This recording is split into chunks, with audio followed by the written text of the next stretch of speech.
en su mayoría será denso y regular. Una capa muscular que, como ya lo platicamos, es músculo liso, en su mayoría, porque habrá por ahí algunas excepciones, ¿sí? Pero en su mayoría es músculo liso. Y una capa serosa, que no es otra cosa más que tejido conjuntivo, adiposo, unilocular. Ya saben de qué estoy hablando, chicos, ya vieron histología, y si no, pues hay que repasar. Entonces, a través de todo el tubo digestivo vamos a ir viendo estas cuatro capas: mucosa, submucosa, muscular y serosa. De superficial a profundo, ¿sí? Así las vamos a ver. Ok, y bueno, pues vamos a empezar con la primera porción del tubo digestivo. Y bueno, miren, aquí tenemos un panorama, ¿no? De ese tubo digestivo que inicia pues precisamente en la cavidad oral, se va conduciendo por la faringe hacia el esófago, ¿sí? No que la faringe tenga una función digestiva, pero pues bueno, tiene que pasar por ahí, ¿sí? Entonces lo tenemos que tomar también. En la cavidad oral pasa hacia la faringe, de la faringe se continúa con el esófago. Ojo, no confundan la vía respiratoria con la vía digestiva, ¿sí? Con la vía respiratoria que está también aquí a nivel del cuello, ¿sí? Una cosa es el esófago.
Lo siento, chicos. Este, Como que falló mi conexión, lo siento, ¿eh? No sé qué pasó, pero bueno, ya creo que ya se resolvió. Les decía, pues, que el tubo digestivo no tiene ramificaciones, no tiene interrupciones, es un conducto que se continúa directamente con el siguiente órgano, ¿sí? Y bueno, es completamente continuo, ¿sí? Fíjense, entrada y salida. Ok. Bueno, pues entonces vamos con la primera porción del tubo digestivo, la que está a cargo de la ingestión de los alimentos, la cavidad oral.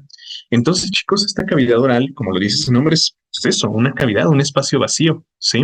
Que obviamente pues tendrá algunos órganos y por contener esos órganos habrá una función específica, ¿sí? Entonces, esta cavidad oral no creo que necesite decirles cuál es su posición y cuál es su extensión, ¿sí? Se encuentra en la porción inferior de la cabeza, ¿sí? Se extiende desde la parte posterior hacia de los labios, perdón, hacia la parte anterior de la faringe. Bueno, en la cavidad oral nosotros vamos a encontrar tres estructuras anatómicas que tienen función digestiva, ¿sí? Que son las piezas dentales, la lengua y las glándulas salivares. Entonces, estas tres van a estar apoyando a la digestión de los alimentos. Vamos a ver cómo. Entonces, el tubo digestivo abarca de la faringe al recto, más bien de la cavidad oral hasta el ano, ¿sí? Porque empieza aquí en la cavidad oral. La faringe está acá, ¿sí? Esto de acá atrás, esto es la faringe, ¿sí? Más que de la faringe hasta el recto, porque esto es el recto, esta parte del intestino grueso, más bien desde la cavidad oral, desde la boca, hasta el conducto anal o el ano, ¿sí? Desde la boca hasta el ano, pues, en otras palabras.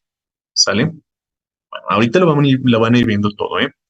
Bueno, entonces, piezas dentales, dientes o dentadura, ¿sí? Son 32 dientes que se van a organizar pues en diferentes morfologías, pero siempre en el adulto tienen que ser 32. ¿sí? Y los vamos a encontrar en los dos maxilares. Entonces vamos a encontrar 4 incisivos, 2 caninos, 4 premolares y 6 molares, cada uno con una función. Los incisivos, pues cortar al alimento, los caninos perforar y los premolares y molares triturar. Y precisamente esa es la función, la trituración del alimento, ¿sí? La función de las piezas dentales, la función de los dientes es fragmentar a nuestros alimentos, convertir a una rebanada de pizza en pedacitos más pequeños de alimento que sean más fáciles de digerir, ¿sí? Entonces, triturar los alimentos, convertirlos en fragmentos más pequeños, ¿sí? Porque no será lo mismo digerir un pedazo completo de carne a digerir pequeños fragmentos de carne, ¿verdad? Entonces, los vamos a cortar, los vamos a perforar y los vamos a triturar por medio de los dientes, ¿sí? Esa es la función de los dientes, triturar el alimento, ¿sí? Y esto de la trituración del alimento será el primer proceso digestivo que vamos a ver, ¿sí? Esta trituración se conoce también como digestión mecánica. Digestión mecánica. Grábense bien esto, ¿eh? Porque aquí empezó ya el primer proceso de digestión. Digestión mecánica. ¿Por qué se llama digestión mecánica? Bueno, primero, digestión, porque estamos rompiendo, ¿no? Porque estamos fragmentando el alimento, ¿sí? Estamos convirtiendo un cuerpo de un determinado tamaño en cuerpos más pequeños, ¿no? ¿Y por qué se llama mecánica? Ah, pues porque está a cargo de un movimiento, ¿sí? De un movimiento que se llama masticación. Este movimiento, pues, consiste en la elevación y la depresión del maxilar inferior o la mandíbula, ¿sí? Para, pues, precisamente romper alimento, ¿no? Entonces, es digestión mecánica porque está a cargo de un movimiento. ¿Cómo se llama ese movimiento? Masticación. ¿Sale? Entonces, esta masticación, ¿sí? Va a convertir a ese alimento, o bueno, a empezar a convertir, no lo ha convertido completamente, va a empezar a convertir al alimento en el bolo alimenticio, ¿sí? Esto es una mezcla, todavía no se ha formado, apenas estamos formando a su primer componente, que es el alimento triturado. Vamos a ver que el bolo alimenticio tiene por ahí otro componente. Es una mezcla. Ahorita vamos a ver qué onda. O bueno, vámonos de una vez, ¿no? Ahorita regresamos aquí a lo de la lengua, pero vamos con las glándulas salivales. Las glándulas salivales, pues como lo dice su nombre, son glándulas. Es un epitelio secretor, ¿sí? Ya saben que el tejido epitelial se puede especializar en la síntesis y secreción de algunas sustancias, ¿no? Entonces, las sustancias que van a secretar estas glándulas salivales van a ser dos. A ver, ojo, dos sustancias importantísimas. La amilasa, ¿sí? La amilasa es su variante beta, ¿sí? La beta amilasa. Ustedes saben, chicos, que los carbohidratos están unidos por enlaces glucosídicos y esos enlaces glucosídicos pueden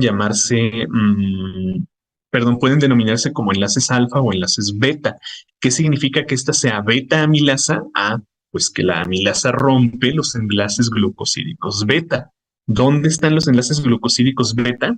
En los carbohidratos más simples, ¿sí? Entonces esta es beta amilasa, ¿sí? ¿Y qué significa que sea beta amilasa? Ah, pues que rompe los enlaces glucosídicos beta, ¿sí? Los enlaces de los carbohidratos más simples. O sea, que la saliva ya es capaz de empezar también a degradar químicamente, ¿sí?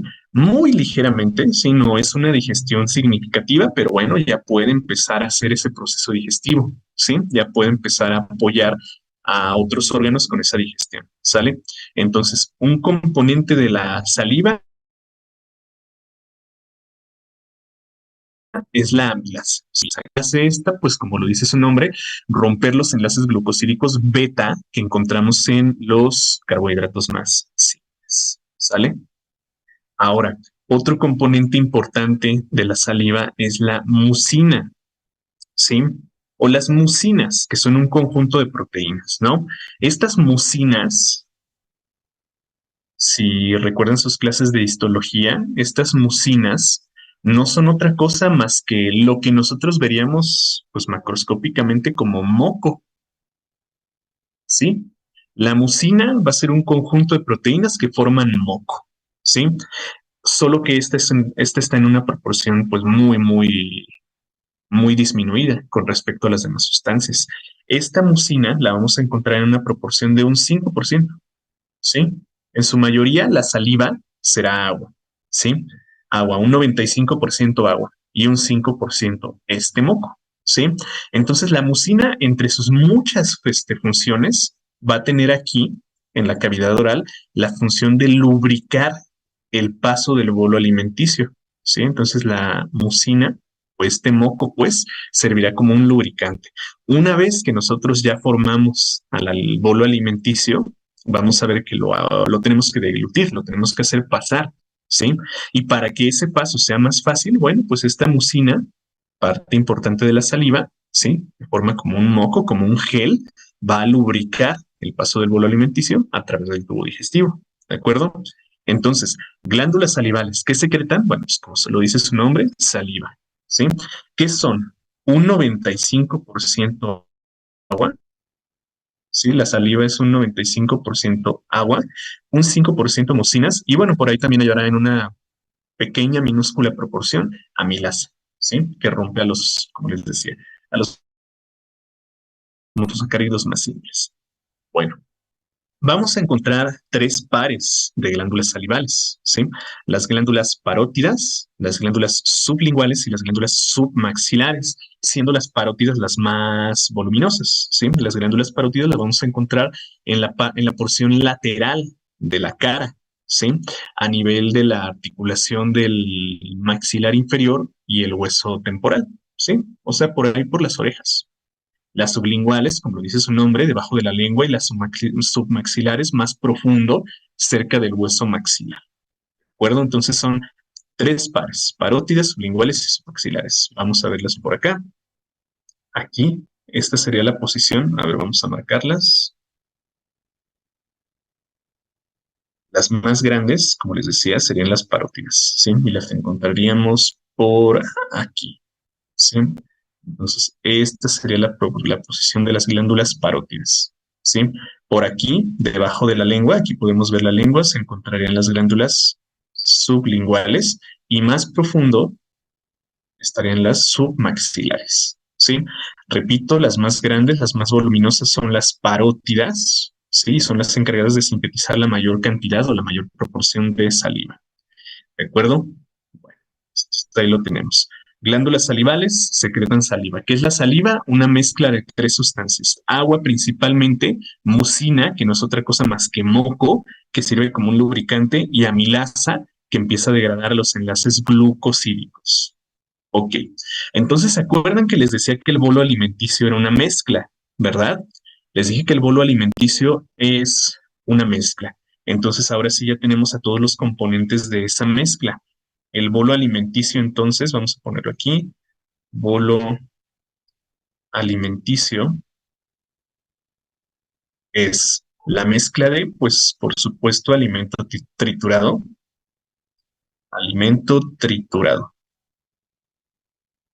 por las piezas dentales, más agua, ¿sí? De la saliva, más beta amilasa, ¿sí?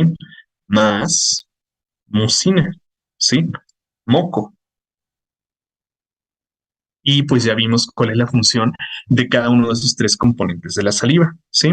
El agua, bueno, pues sirve como un estroma, ¿no? Como un medio de inversión. La amilasa, romper los enlaces glucosídicos de los carbohidratos más simples y la mucina, lubricar el paso del bolo alimenticio a través del tubo digestivo, ¿sí? Al menos pues a nivel de la cavidad oral, la faringe y el esófago.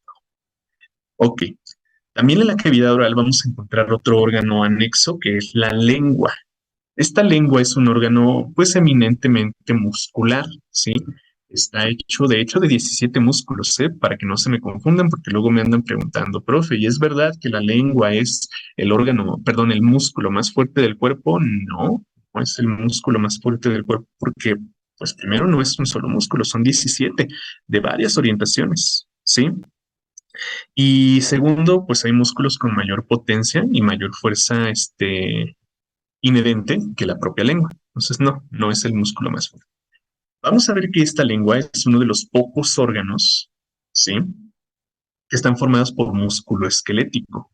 ¿Qué significa que esté formada de músculo esquelético? ¿Cuál es la característica del músculo esquelético? Bueno, pues si el músculo liso era de contracción involuntaria, este músculo esquelético es de contracción voluntaria, ¿sí? Contracción voluntaria. O sea que la lengua la podemos movilizar de forma voluntaria, ¿verdad? Y la lengua tiene muchas funciones, ¿no? Pero desde el punto de vista digestivo, la única función que nos interesa es que va a servir para propulsar al bolo alimenticio a través del tubo digestivo, ¿sí? Entonces, tiene una función, por ejemplo, aferente, ¿sí? O sea, recibe el estímulo del sentido especializado del gusto, ¿sí? Recibe un estímulo por medio de las papilas linguales, las papilas gustativas. Ahorita vamos a platicar de eso. También tiene una función o participa pues junto con la laringe para la fonación. Gracias a la lengua, en este momento estoy articulando las palabras que estoy pronunciando. Entonces, al ponerla en oposición, ¿sí?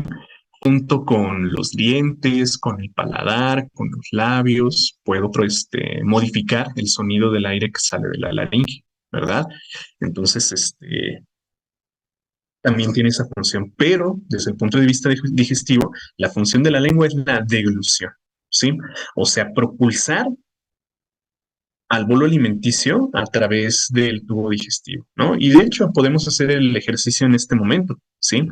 En este momento podemos comprobarlo. A ver, la saliva que tienen ustedes en su boca en este momento, la saliva que tienen en su boca, traten de pasarla sin mover la lengua, ¿sí? Traten de pasar la saliva sin mover la lengua. ¿Se puede? Bueno, tal vez se pueda, ¿verdad? Pero es muy difícil. Entonces, la lengua, chicos, tiene una función de propulsar al bolo alimenticio ya formado. Sí, recuerden que es el bolo alimenticio. Propulsar, me ando ahogando. Ah, qué bueno que dices eso, porque ahorita les voy a decir una función también bien importante de la lengua, relacionada con otro órgano, ¿sí? Acuérdense, se andan ahogando y ahorita les voy a explicar por qué. Entonces, la lengua, desde el punto de vista digestivo, tiene la función de propulsar al bolo alimenticio, ¿sí? Ya formado. Ahora recuerden que es músculo y este músculo va a tener pues a las orientaciones clásicas de todo el tubo digestivo, ¿sí?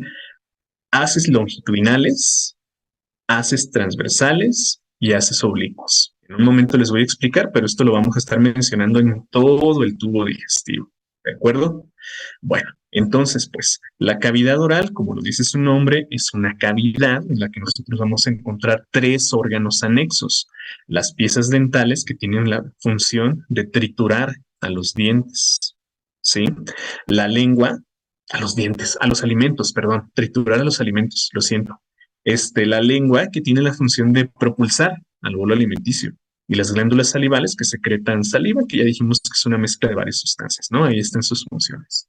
Ok, listo. Entonces vamos a ver rapidísimo cómo nosotros podemos observar a estas estructuras. A ver, aquí tenemos a los dientes, chicos, y ven que son órganos que están articulados por medio de gonfosis hacia los maxilares correspondientes, ¿no? Ya luego vamos a hablar de articulaciones, pero esta es una articulación bien particular que se llama gonfosis o gonfosis, ¿no?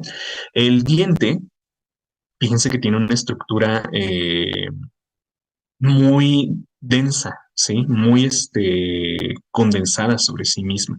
Y está formada por un tipo de proteína muy, pues como les digo, muy densa que se llama pues, dentina.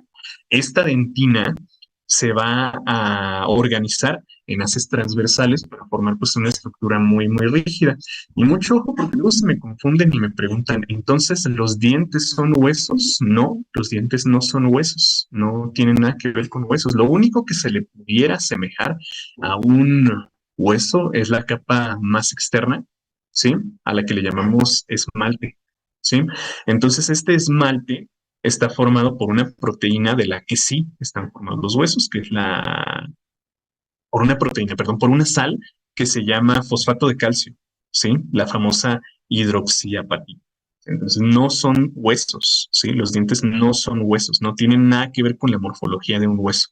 ¿sale? Entonces tiene una estructura bien, bien densa, los caracteriza. Y de hecho, un diente es mucho más rígido que un hueso. Vamos a verlo por acá en este corte. Vean cómo se condensa, ¿sí? Esta proteína, cómo se forman haces transversales muy, muy densamente unidos unos sobre otros, ¿sí? Nada que ver con un hueso, ¿verdad? Entonces, ¿los dientes son huesos? No. ¿Se parecen en algo? Pues sí, sí, sí se parecen, pero solamente en su porción más externa, que es el esmalte, y pues es lo único que se le pudiera asemejar, es fosfato de calcio. Entonces vemos también, pues sí tienen por ahí una pequeña cavidad en la que entra el paquete vascular y nervioso, sí, entran vasos sanguíneos y nervios, pero pues nada más allá de eso. ¿Los dientes serían órganos? Sí, sí son órganos, sí, parece jamón, pero bueno, pues si se les asemeja jamón, pero no. Entonces los dientes se forman por células, sí. Así como los huesos tienen a los osteoblastos, los dientes tienen por allá los odontoblastos, ¿sí? Que van a estar formando las fibras de dentina. Esas fibras de dentina se van a sobreponer unas sobre otras, se van a yuxtaponer unas sobre otras para formar, pues ahora sí, el diente, ¿sí? Pero sí, también están formados por células. A ver, ¿qué me dicen por acá?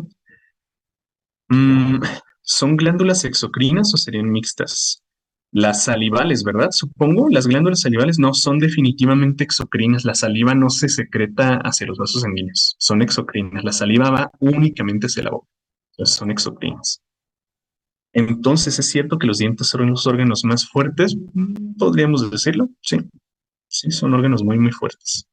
Bueno, a ver, déjenme ver si les tengo una foto. No, no les puse otra foto de la lengua. Pero bueno, aquí vemos a la lengua, chicos. Y la lengua, pues, la podemos dividir fácilmente en tres tercios, ¿sí? Entonces, estos tres tercios van a estar relacionados con diferentes estructuras anatómicas, o más bien histológicas, ¿sí? Aquí tenemos el tercio anterior. A ver, este sería el tercio anterior, tercio medio y tercio, ay, caray, ¿qué estoy haciendo? Tercio anterior, tercio medio y tercio posterior. Entonces, en el tercio anterior nosotros vamos a encontrar algunas papilas que forman proyecciones superficiales para la recepción de algunos estímulos. En el tercio medio nosotros vamos a encontrar algunas papilas para la secreción de sustancias, ¿sí? Como la saliva. Y en el tercio posterior vamos a encontrar que se relaciona con ciertos nódulos linfáticos que son las amígdalas palatinas. Ya luego les voy a platicar de eso. ¿Sí? Pero entonces, pues, la función de la lengua desde el punto de vista digestivo simplemente va a ser la propulsión de la lengua. ¿Sí? Y bueno, miren, aquí les pongo el diagrama de una pupila gustativa. Vean cómo hay por ahí algunos poros por donde van a entrar las moléculas que nosotros vamos a interpretar como un sabor. Entonces hay un epitelio gustativo, un epitelio sensorial y pues ahí encontramos a las fibras nerviosas que corresponden a neuronas aferentes, ¿sí? O sea, neuronas que reciben estímulos. ¿De acuerdo? Y miren, aquí está la histología de la glándula, perdón, de la papila gustativa, que tiene el poro, que tiene el epitelio y que tiene los nervios. ¿Sale? Bueno, y por aquí nos hacen una pregunta. ¿Cuál es el órgano encargado de la trituración y almacenamiento temporal de los alimentos en el sistema digestivo? Bueno, pues, que estamos viendo es la cavidad oral, o bueno, en algunos exámenes le ponen boca, ¿sí? Fácil, chicos, fácil. ¿Listo? Ok. Bien, pues vamos entonces a la siguiente porción del tubo digestivo. La faringe. Les decía, la faringe, chicos, pues no es que tenga una función digestiva, simplemente el alimento tiene que pasar obligadamente a través de ella. No tiene ninguna función digestiva, tiene una función defensiva bien importante que en su momento vamos a platicar, pero pues función digestiva no. Lo único que va a hacer es conducir al alimento hacia el conducto correspondiente, que es el esófago.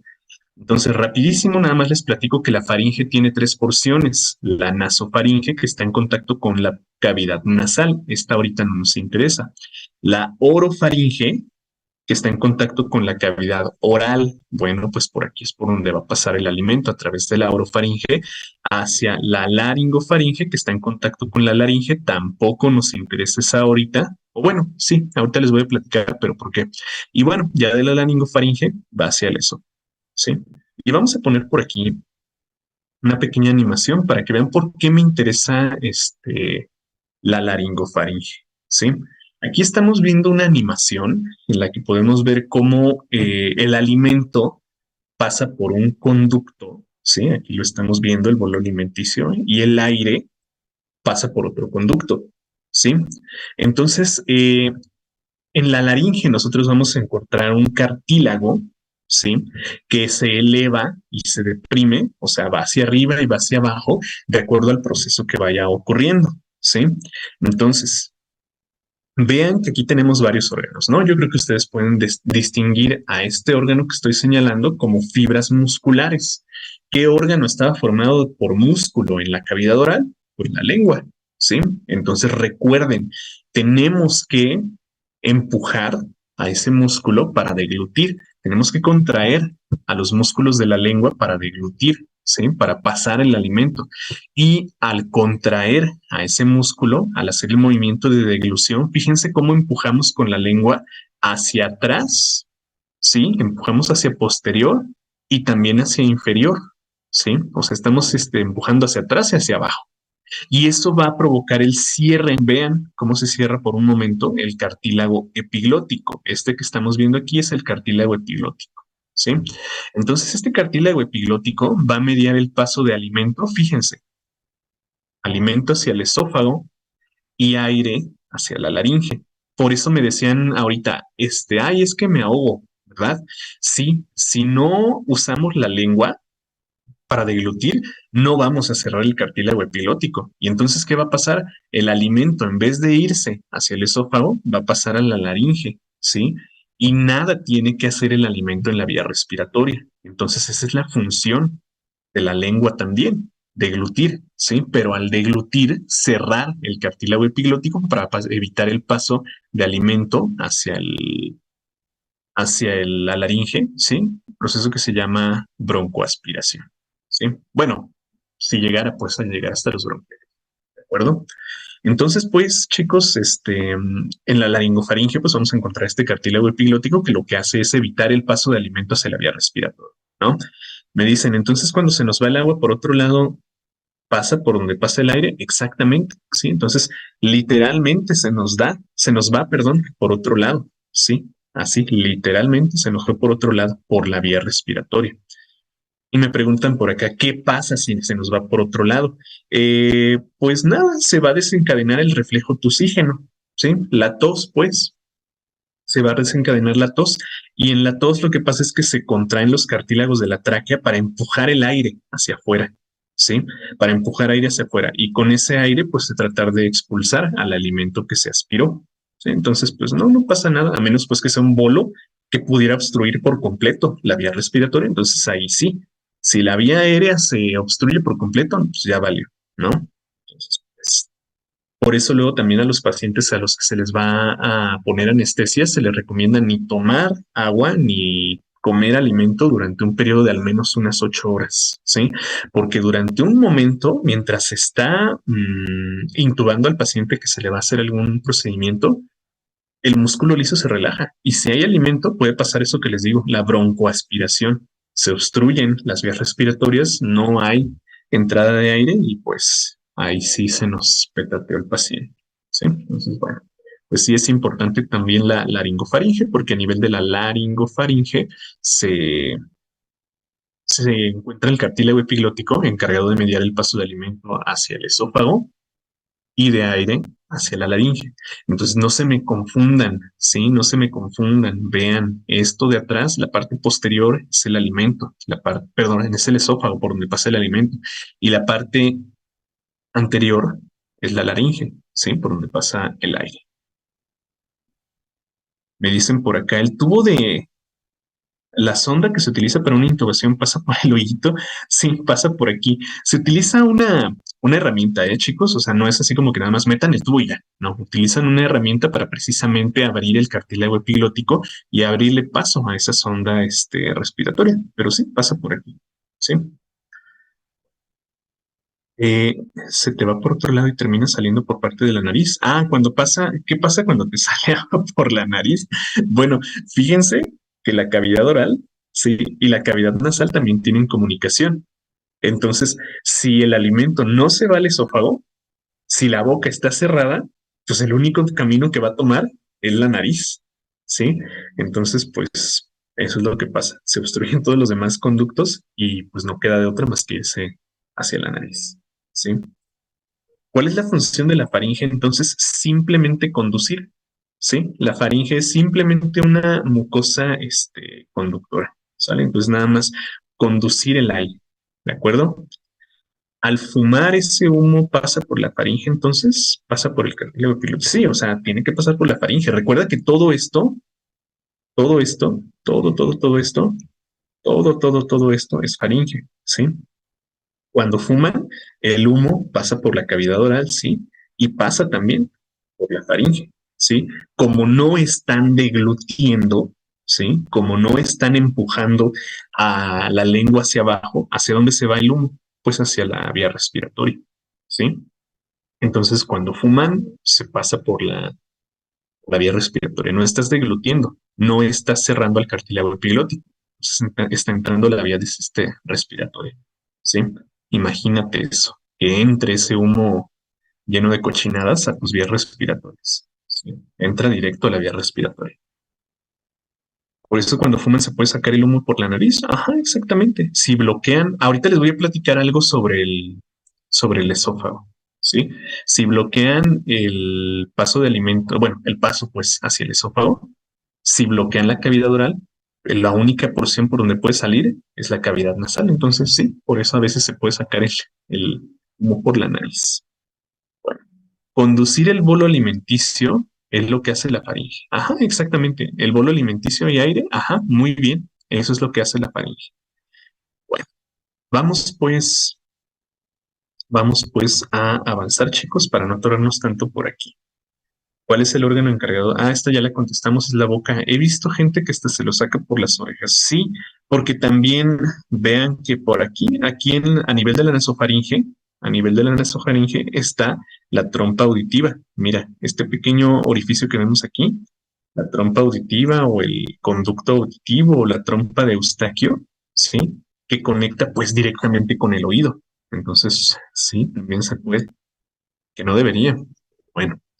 Y les quería platicar sobre el esófago, porque aquí en el esófago vamos a encontrar, pues, precisamente a los haces de músculo de los que les hablaba hace un momento. ¿Se acuerdan que les dije que los haces de músculo iban a tener tres orientaciones, verdad? Entonces, el músculo que forma al tubo digestivo, porque dijimos que es un tubo muscular, ¿verdad? El músculo tiene tres orientaciones, ¿sí? El músculo liso, pues hablo de músculo liso. Tiene tres orientaciones. Vamos a ponerlas de colorcitos. La orientación longitudinal, ¿sí? Orientación longitudinal. ¿Qué significa esto? Pues como lo dice su nombre, que son haces largos que van más grande, haces largos que van de superior a inferior, en este caso, ¿sí? Haces largos, haces longitudinales, que se proyectan a lo largo de todo el tubo, ¿sí? Se van a ir alargando por todo el tubo digestivo. Estos son los haces longitudinales. También vamos a encontrar haces circulares, ¿sí? O transversales. Entonces, estos haces se van a orientar, pues como dice su nombre, de manera transversal, o sea, a lo ancho del tubo, ¿sí? A lo ancho. Estos haces transversales o haces circulares van a estar rodeando de manera transversal a este tubo. Y tenemos también por ahí a los haces oblicuos. Como lo dice su nombre, van de manera oblicua, o sea, como inclinados, ¿sí? inclinados en varias direcciones. Entonces, con todos estos haces de músculo, fíjense, longitudinal, transversal y oblicuos, con todos estos pueden contraerse en varias direcciones posibles, en todas las direcciones posibles, mejor dicho, ¿sí? Eh, para movilizar al alimento a través de todo el conducto. Aquí me falta oblicuo, ¿sí? Entonces, estos haces de músculo se van a contraer y van a movilizar al alimento por todo el conducto, ¿no? Pero aquí nosotros podemos destacar cierto tipo de haces circulares que vamos a encontrar a lo largo de todo el tubo digestivo, ¿sí? A lo largo de todo el tubo digestivo nos vamos a encontrar por ahí unos haces circulares, ¿sí? Haces circulares bastante gruesos, bastante prominentes, que se llaman esfínteres, ¿sí? Entonces, a lo largo de estos conductos, en su parte más distal y en su parte más proximal, vamos a encontrar esfínteres. ¿Qué es un esfínter, chicos? Un esfínter es un anillo de músculo liso, o sea, un anillo de músculo liso que se contrae y se relaja para permitir el paso de alimento a través de este tubo digestivo, ¿sí? Entonces, estos esfínteres van a tener un nombre de acuerdo a su posición anatómica. Por ejemplo, este que está en la parte más proximal del esófago se llama esfínter esofágico superior, ¿sí? Fíjense, esfínter esofágico superior, ¿de acuerdo? Aquí lo tenemos. Una particularidad del esfínter esofágico superior es que está formado de músculo esquelético, ¿sí? Acuérdense, todo el tubo digestivo está cubierto de músculo liso, ¿no? Pero aquí el esfínter esofágico superior en su porción más proximal está hecho de músculo esquelético. ¿Qué significa eso? Que tiene un movimiento voluntario, ¿no? O sea, vamos a regresarnos por acá, o sea, que aquí a nivel de la faringe, de la laringofaringe, todavía podemos contraer un poco el músculo de este tubo digestivo de manera voluntaria y evitar la deglución, ¿sí? Por eso nosotros podemos apretar o incluso hasta regresar un bolo alimenticio, ¿sí? Para evitar la deglución. Entonces, pues aquí encontramos una pequeña porción de músculo liso, ¿de acuerdo? Bueno, a ver, estoy viendo muchas preguntas. Déjenme ver si las alcanzo a contestar todos. Por eso cuando tapamos la nariz, soplamos aire y nos bloqueamos la oreja. Ajá, nos desbloqueamos la oreja, sí, exactamente. Eh, ¿Cuál es la respuesta? Ahorita la regresamos. El cardio es la unión entre el esófago y el estómago. Exactamente, ahorita vamos precisamente a eso. ¿Y esto sucede involuntariamente? Sí. Acuérdate, la contracción de todos estos músculos que les estoy diciendo, del longitudinal, el transversal y el oblicuo, sí, es de contracción involuntaria. Todo, todo, todo, todo. Pero aquí, en el esfínter esofágico superior, la contracción sí puede ser voluntaria. ¿Sale? Sí, sí es voluntaria. ¿Qué más? ¿Qué más? ¿Qué más? Entonces el alimento no llega al estómago por gravedad, sino que es por propulsión de músculos. Exactamente, no es como que el alimento o el bolo alimenticio formado caiga por aquí. No, no cae, porque si te fijas, mira, vamos otra vez a esta animación. Si no hay paso de bolo alimenticio, fíjate que las paredes del esófago, mira, acá atrás, están plegadas, ¿sí? Está cerrado el esófago. Ahorita van a ver. Entonces no es que caiga, ¿sí? No cae, lo empujamos por medio de peristalsis, ¿sí? Haz de cuenta que estos haces longitudinales, transversales y oblicuos exprimen al esófago para dejar pasar al alimento, ¿sí? Entonces no cae por gravedad, nosotros lo empujamos, ¿sale? ¿La cavidad nasal es tan grande? Sí, sí es grande, sí, es bastante grande, ya la vamos a estudiar en su momento, ¿sale? Entonces, pues recuerden, chicos, que el esófago tiene una porción de músculo liso, perdón, de músculo estriado que sí es de contracción voluntaria, ¿sí? El esfínter esofágico superior. Y fíjense que hasta acá abajo tenemos al esfínter esofágico inferior, o también conocido como esfínter cardial, ¿sí? O simplemente cardias. Entonces, este esfínter, ese sí, ya es de contracción completamente involuntaria. No lo podemos contraer de manera voluntaria, ¿de acuerdo? Entonces, bueno, pues ahí está, chicos. Y vamos a ver precisamente qué onda con el esófago, ¿sí? A ver, déjenme contestar también algunas preguntas. Por eso, aun cuando estamos parados de manos, ¿se puede pasar el bono? Sí, exactamente. Así es. O sea que hasta la región de la laringofaringe podemos provocar el vómito porque son voluntarios y aún bueno, el vómito es otra cosa, sí, el vómito es una cosa diferente. Para provocar el vómito, nosotros tenemos que estimular ciertos núcleos basales que se encuentran en el bulbo raquídeo, ¿sí? Que son parte del sistema nervioso parasimpático, ¿sí? Y bueno, también pues por ahí participa el nervio vago y sí, pero no tanto por el que nos podamos causar el vómito porque el esófago sea de contracción voluntaria. Tienen otras cosas que ver. Más bien, lo que se encuentra ahí a nivel del esfínter esofágico superior sería la úvula faríngea. Ay, no se ve aquí, pero bueno, esta úvula faríngea, sí, este pequeño pliegue.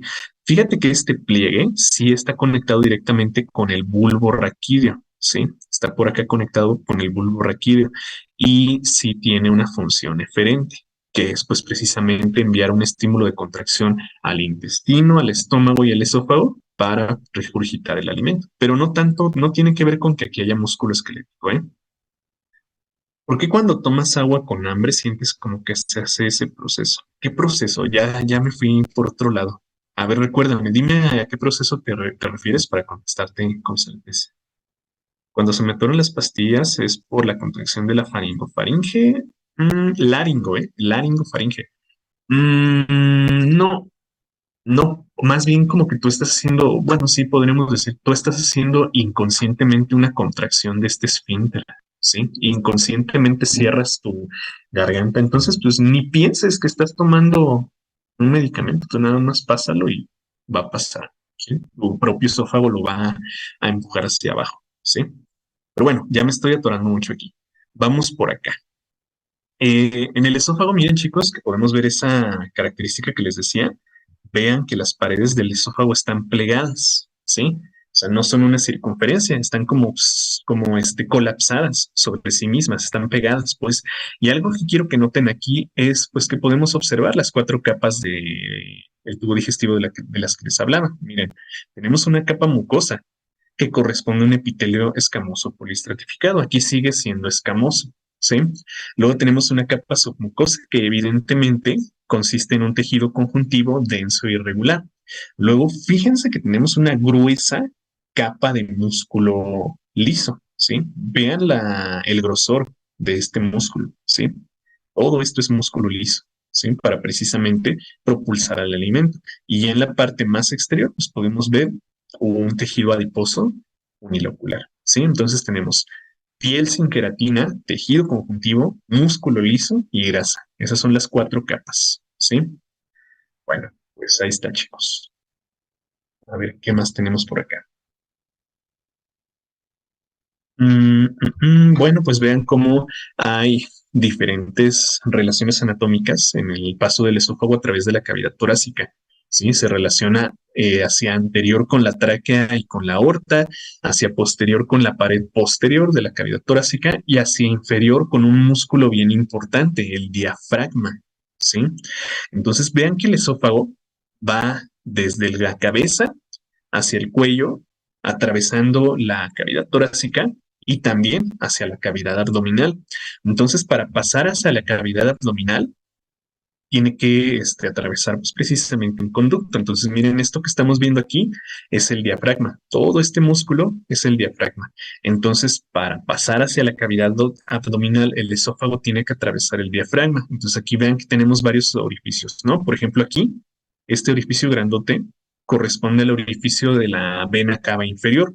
Aquí pues podemos ver precisamente a la aorta, esta es la aorta abdominal, y aquí este que estamos viendo, este que se va a pintar como de azul, este se llama hiato esofágico, ¿sí? Entonces, por este orificio va a atravesar el esófago hacia la cavidad abdominal, ¿sí?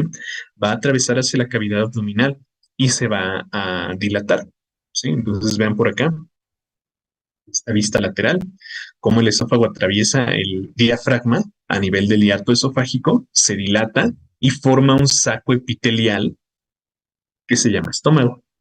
¿Sí? Entonces vean, aquí está otra vez, miren el orificio de la vena cava inferior, el hiato aórtico y aquí está el hiato esofágico. Aquí podemos ver ahora sí cómo atraviesa el esófago para entrar a la cavidad abdominal.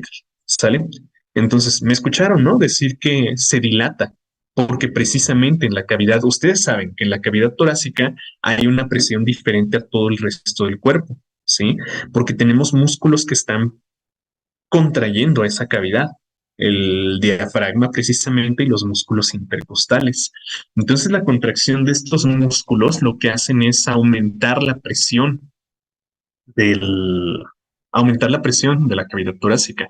A esa presión, el esófago pues sigue siendo un conducto estrecho, pero cuando sale de la cavidad torácica, ¿sí? Y se libera esa presión, lo que va a pasar es que se va a dilatar, ¿sí? Se va a inflar, ya no está a presión, entonces va a poder liberar esa presión, se va a inflar y va a formar un saco epitelial que se llama estómago, ¿sí? Bueno, el estómago es la siguiente porción del tubo digestivo. La función del estómago la tenemos acá destacada, fíjense muy bien.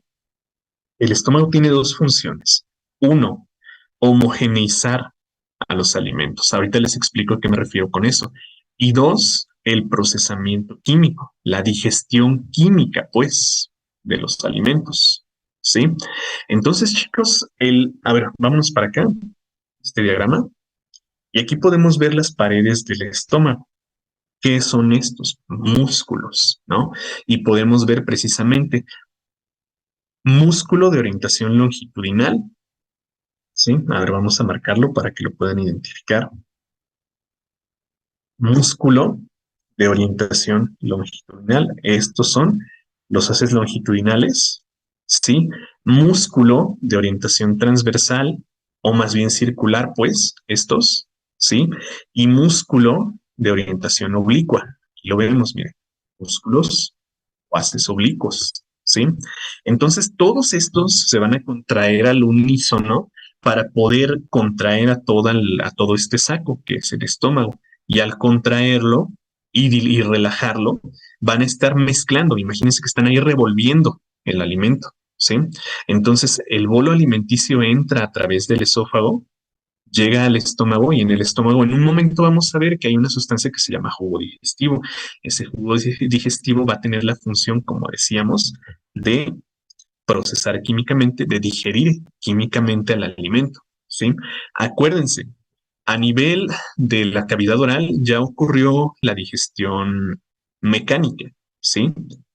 A nivel de la cavidad oral ocurrió la digestión mecánica por un movimiento, ¿sí? Por medio de movimiento. Aquí va a ocurrir ahora la digestión química. A ver, ¿cómo es eso? Me comí unos tacos al pastor, ¿no? Y por medio de las piezas dentales los destruí, los hice en pedacitos más chiquitos, ya. Pero aquí en el estómago, lo que voy a hacer con esos tacos al pastor es romper los enlaces que forman a sus proteínas, a sus carbohidratos y a sus lípidos. Romper enlaces, ¿sí? ¿Y cómo lo vamos a hacer? Pues por medio ahora sí de sustancias químicas. Entonces ya vamos a hacer una digestión a nivel molecular, ¿sí? Por eso decimos que es una digestión química, porque vamos a utilizar sustancias químicas y esas sustancias químicas son el jugo gástrico. En un momento les voy a explicar qué onda con eso del jugo gástrico, ¿sí? Bueno, me dicen, el estómago está formado por tejido muscular, está formado por los cuatro tejidos, ¿eh? Los que dijimos hace un momento, una capa mucosa, una submucosa, una muscular y una serosa. Y de hecho, aquí lo tienes, mira, ¿sí? Aquí en este texto está todo eso que les expliqué hace ratito. Nada más que ya saben que a mí no me gusta detenerme ahí a leerles todo eso, ¿sí? Pero es lo que les expliqué. Sí hay una capa muscular, sí, pero también hay otras dos. Y de hecho, ahorita les voy a hablar de eso. Chicos, está muy interesante la clase, ¿o qué? Porque ahora sí no me han pedido ni un descanso ni nada de eso, ¿verdad? Y yo ya me cansé de hablar. Vamos a tomarnos 5 minutillos de descanso y ahorita les seguimos. Los veo muy entretenidos, ¿verdad? Pero ya se merecen un descansillo. Está sí, como que está muy interesante la clase de hoy, ¿verdad? 5 minutillos, chicos, ¿sí? 5 minutillos y continuamos. Mientras, miren, les dejo por ahí este texto para que lo vayan leyendo y ahorita se los explico todos, ¿sí?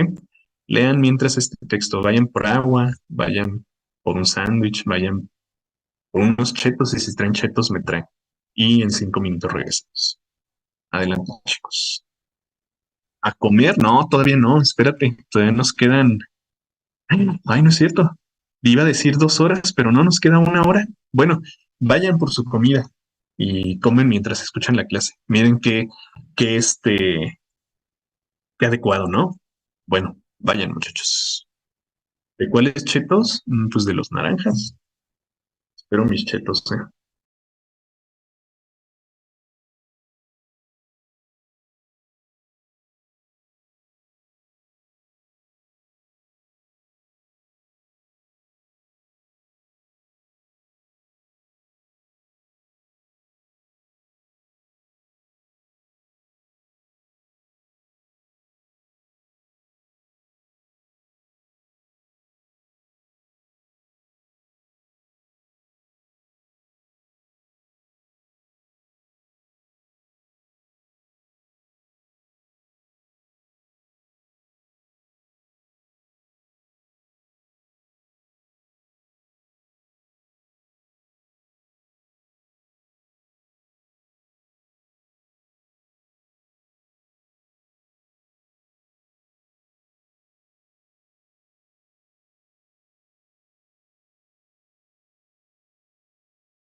¿Listo, chicos?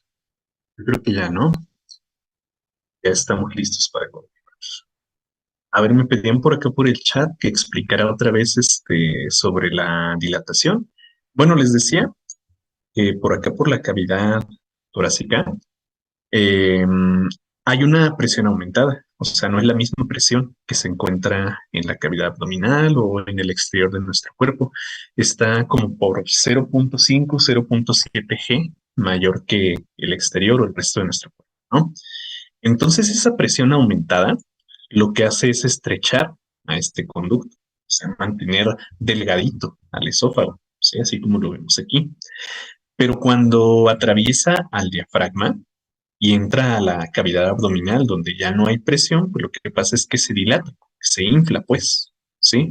O no que se infle, sino que libera pues esa presión y se extiende en toda su longitud, como debe de ir, ¿sí? Entonces a eso nos referimos con que es un tubo dilatado, ¿sale? Bueno, y también me preguntaban por el chat que si el estómago está hecho de músculo. Sí, sí está hecho de músculo en una capa. Las otras capas, pues como lo vieron ya en este texto, ¿no? Lo leyeron hace un momento. Las otras capas corresponden a la capa submucosa, perdón, la capa mucosa que ya habíamos dicho, ¿no? Está hecho de un epitelio escamoso poliestratificado no queratinizado, ¿sí? Y un tejido conjuntivo laxo que forma la lámina basal. Ok. En la lámina basal vamos a encontrar fibras reticulares. Si recuerdan de sus clases de histología, ¿sí? Recuerdan sus clases de histología, las fibras reticulares eran muy rígidas, ¿sí? Son fibras muy, muy rígidas, que aunadas a las fibras de colágeno se hacen todavía más rígidas, porque recuerden que la característica del colágeno es de ser muy rígido, ¿no? Entonces, esto lo que va a hacer es crear una capa mucosa, ¿sí? Muy, muy, rígida, pues no cede ante alguna fuerza externa. Entonces, estas fibras reticulares, estas fibras de colágeno van a hacer a la capa mucosa muy, muy resistente. Vean que la capa mucosa, esta es la capa mucosa, ¿no? Acá estamos viendo la capa muscular, todo esto, la tercera capa, y esta es la primera, la capa mucosa. Vean cómo la capa mucosa tiene pliegues epiteliales, como pequeñas rugosidades. Entonces, estas rugosidades vamos a ver en un momento, tienen una función glandular. Esta función glandular o secretora va a servir para formar al jugo gástrico, ¿sí? Entonces, estas glándulas siempre, siempre, siempre estar.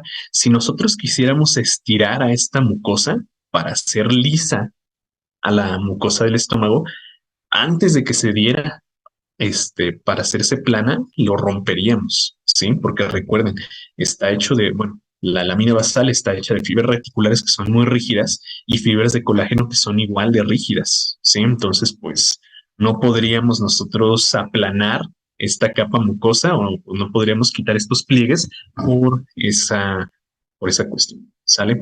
Luego la capa submucosa, fíjense que es un tejido conjuntivo denso y regular, como dijimos, en la mayoría del tubo digestivo. La capa muscular, pues como decíamos también, es músculo liso con orientaciones oblicuas, circular y longitudinal, las que les destacaba hace un momento. Y bueno, tenemos por ahí algunos esfínteres, ¿no? Vean que aquí, a nivel del cardias, tenemos el esfínter cardial o esfínter esofágico inferior, el que hablábamos hace un momento. Y acá a nivel del intestino delgado está el esfínter pilórico, ¿sí?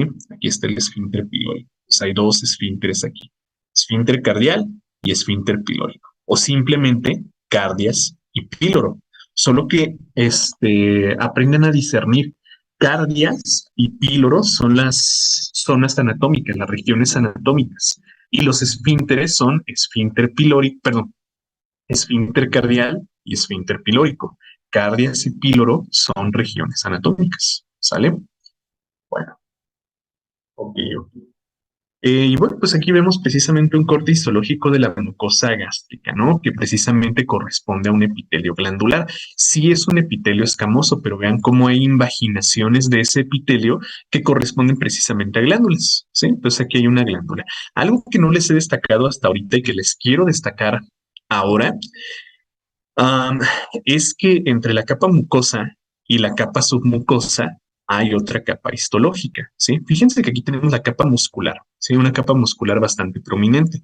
Entre la mucosa y la submucosa encontramos una delgada capa muscular. Miren, vamos a señalarla por acá. Y esta sería la muscular de la mucosa. Esta pequeña capa que vemos aquí delgada, ¿sí? Compárenla con esta de acá. Esta es la capa muscular completa, ¿sí? Esta es una delgada capa muscular. ¿Para qué se encuentra la muscular de la mucosa? Bueno, pues esta se contrae para expulsar, perdón, el contenido de las glándulas, ¿sí? Porque recuerden que una glándula, ahora vamos a verla acá con más aumento. Recuerden que una glándula por acá, miren, está rodeada de células, ¿sí? Fíjense, todas estas células. Y estas células están especializadas en la secreción de sustancias, ¿sí? Estas sustancias van a apoyar a la digestión. Vamos a ver cómo. Hay diferentes tipos de células. Me voy a ir rápido aquí porque si no nos vamos a echar lo que nos queda de la clase y no vamos a acabar. Tenemos tres tipos de glándulas. ¿Sí? Están encargadas de las sustancias. Vamos a hablar nada más de las cardiales aquí y más adelante hablamos de las fúngicas. Las cardiales, chicos, van a estar encargadas de la secreción de, ¿qué creen? De mucina. ¿Se acuerdan qué era eso de la mucina? La mucina era un moco, ¿verdad? Era moco, pues, así como el moco que nosotros conocemos. Solo que esta mucina va a tener otra función diferente aquí. Aquí a nivel de la mucosa gástrica va a servir como un aislante. ¿Sí? Ya ven que en la cavidad oral servía como un lubricante, lubricaba o permitía el paso del bolo alimenticio. Aquí en la mucosa gástrica va a servir un aislante. ¿Un aislante de qué? Un aislante de las enzimas digestivas y las sustancias digestivas, ¿sí? Porque vamos a ver que el jugo gástrico mmm, es muy corrosivo, ¿sí? Entonces las mucinas, el moco, ¿sí? Va a servir como un aislante. Quiero que vean por acá, miren. Aquí. Aquí estamos viendo la mucosa gástrica en vivo, ¿sí? En un paciente vivo. Esta es una endoscopía. Entonces, vean cómo la mucosa gástrica está cubierta, pues precisamente como de un gel, ¿no? Protector. Estas son las mucinas y lo que hacen es aislar a esta mucosa del contenido gástrico. Vamos a ver qué onda con ese contenido gástrico. Eh, este contenido gástrico va a consistir en dos sustancias. Bueno, tres, pero dos principalmente, ¿no? Producidas por las células de las glándulas. Recuerden, a ver, me estoy yendo un poco rápido, pero espero que estén entendiendo. Recuerden que una glándula, esto es una glándula, ¿sí? Esta. Una glándula está formada por células, o está rodeada, mejor dicho, por células. Y en las glándulas gástricas dentro destacamos tres tipos de células. Las células mucosas, que secretan mucinas, ya vimos para qué. Las células principales, a ver, vamos a ver qué onda con las principales. Estas células principales están encargadas de la secreción de una proenzima, ¿sí? O sea, una enzima inactiva, que es el pepsinógeno, ¿sí? Este pepsinógeno no sirve para nada, pero cuando entra en un entorno ácido, ¿sí? Se va a convertir en pepsina. Y esta pepsina es una enzima que degrada proteínas, ¿sí? Entonces, a ver, pepsinógeno, ¿qué hace? Nada. Pero cuando entra en contacto con un pH ácido, se convierte en pepsina. ¿Qué hace esta pepsina? Degrada proteínas. Me escucharon, ¿verdad? Porque esto es bien importante. Degrada proteínas. Ok. Luego tenemos por ahí un tipo de células bien importantes que se llaman células parietales. Estas células parietales están encargadas de la secreción de ácido clorhídrico. Sí, es un mecanismo metabólico bien interesante en el cual no voy a profundizar ahorita por cuestiones de tiempo, pero ya lo van a ver en sus clases normales, ¿no? O ya lo vieron en sus clases normales. Entonces, el ácido clorhídrico, junto con la pepsina, van a estar formando a la sustancia que nosotros conocemos como jugo gástrico. Entonces aquí tenemos una nueva mezcla, ¿sí? Tenemos jugo gástrico. A ver, jugo, eso es una G, perdón, gástrico. Entonces este jugo gástrico va a estar compuesto en su mayoría por ácido clorhídrico, ¿sí? Pepsina y las glándulas fúngicas van a estar secretando también alfa amilasa. Yo creo que no necesito explicarles qué significa esta alfa, ¿verdad? Entonces, jugo gástrico es la mezcla de ácido clorhídrico, de pepsina y de alfa amilasa. Cuando este jugo gástrico ahí, se combina con el bolo alimenticio, pues formamos una nueva mezcla. Jugo gástrico más bolo alimenticio forman una mezcla que se llama quimo, ¿sí?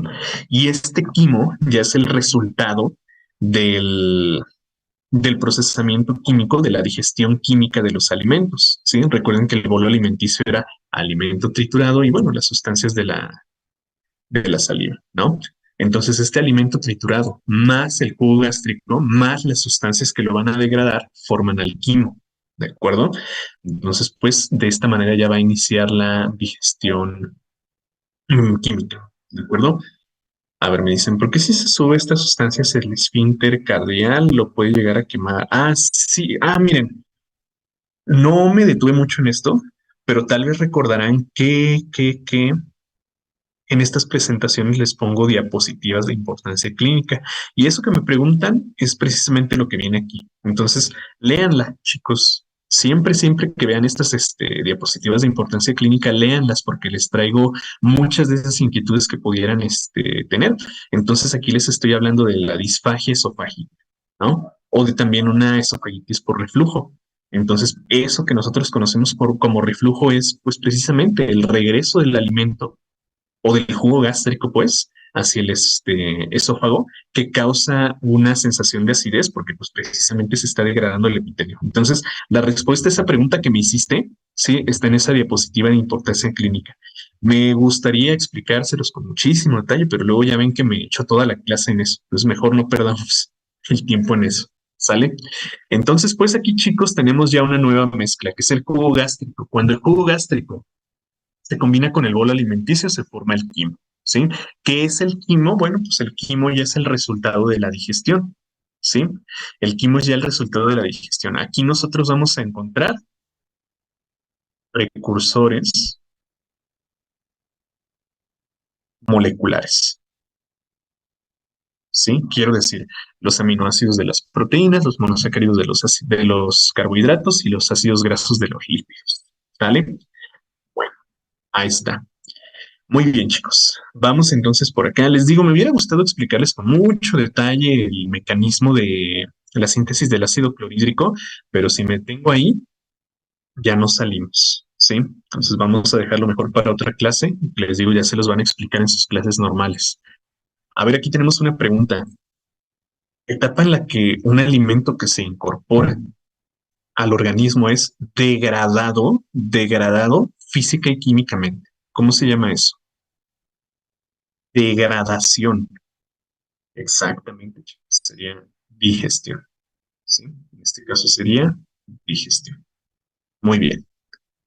Fácil, muchachos. Muy, muy fácil. A ver, de hecho, en el jugo gástrico donde se encuentra el ion cloruro, ajá, exactamente. Ahí encontramos ese ion cloruro. Ahora que mencionó la síntesis del ácido clorhídrico, ¿tiene mucha importancia las células parietales? Sí, porque son precisamente las parietales las que sintetizan a ese ácido clorhídrico, ¿sí? Son de hecho las más importantes para el jugo gástrico. Ya te lo van a explicar, ¿sí? Te lo van a explicar en tus clases presenciales. Bueno, vamos a la siguiente porción, chicos. Recuerden que en el estómago hay un esfínter, bueno, dos esfínteres, ¿sí? El esfínter cardial que conecta el esófago con el estómago y el esfínter pilórico que conectan al estómago con el intestino delgado, ¿sale? Esa es la siguiente porción. A ver, entonces, ¿las paredes del estómago no absorben alimentos? No, no, no, no. Las paredes del estómago no están encargadas de la absorción de alimentos. O al menos, pues, no es su función más importante. Así que no debe absorber. La absorción, de hecho, ocurre por acá, ¿sale? Entonces, vamos al intestino delgado, ¿sí? Aquí se encuentra el estómago, se encontraría por aquí. El estómago está conectado por medio del esfínter pilórico hacia el duodeno, ¿sí? Y el duodeno, pues es la primera porción del intestino delgado. Bueno, El intestino delgado, ustedes saben, chicos, que está formado por tres porciones, ¿sí? El duodeno, el yeyuno y el íleon, ¿de acuerdo? Entonces vamos a ir viendo una por una. Entonces, duodeno, yeyuno e íleon. Cada uno de estos va a estar relacionado con alguna función, porque nosotros como que desde la primera nos dijeron, no, pues el intestino delgado es el encargado de absorber nutrientes, pero no todo, no todo, ¿eh? Porque vamos a ver que de acuerdo a su composición histológica, ¿sí? Hay funciones bien diferenciadas entre una porción y otra, y precisamente vamos a eso, ¿sí? Tenemos tres, duodeno, yeyuno e íleon. El duodeno, por su composición histológica y por su relación anatómica con otros órganos, va a tener la función de continuar la digestión, ¿sí? Ahorita les voy a explicar todo lo que viene aquí en este párrafo, ¿sí? Pero lo que quiero que destaquen de aquí es que continúa la digestión. ¿Por qué? Ahorita lo vamos a explicar. Luego, el yeyuno tiene la función de absorción de nutrientes. ¿Por qué? Porque aquí vamos a encontrar un epitelio, pues precisamente relacionado con esa función. Entonces, el yeyuno está encargado de la absorción. Y el íleon, bueno, el íleon nos dicen que tiene la función de conectar el intestino delgado con el intestino grueso por medio del esfínter ileocecal. Pero ahorita que veamos la histología, ustedes van a ver que tiene una función que va mucho más allá de eso. ¿Sí? Es una función mucho más importante que eso. Entonces, duodeno continúa con la digestión. Yeyuno absorbe nutrientes. E ileón, ustedes mismos van a distinguir la función en un momento en la histología. Entonces les decía, no todo el intestino delgado está especializado en la absorción. De hecho, hay dos partes que no tienen nada que ver con la absorción. Entonces vamos a ver por acá qué onda. Ah, antes de seguir, el intestino delgado, como lo pudieron ver en este diagrama, pues ocupa una gran porción de la cavidad abdominal. Pero como ven, no hay un esqueleto óseo que cubra a la cavidad abdominal, ¿verdad? Entonces, ¿qué va a proteger a los intestinos aquí en la cavidad abdominal? Una proyección de tejido adiposo, ¿sí? De tejido conjuntivo que se llama peritoneo, ¿sale? Entonces aquí estamos viendo una capa de tejido conjuntivo, el famoso peritoneo o el omento que cubre a las vísceras digestivas. Entonces, miren, es como una capa, ¿sí? Como un delantal que cubre a los intestinos.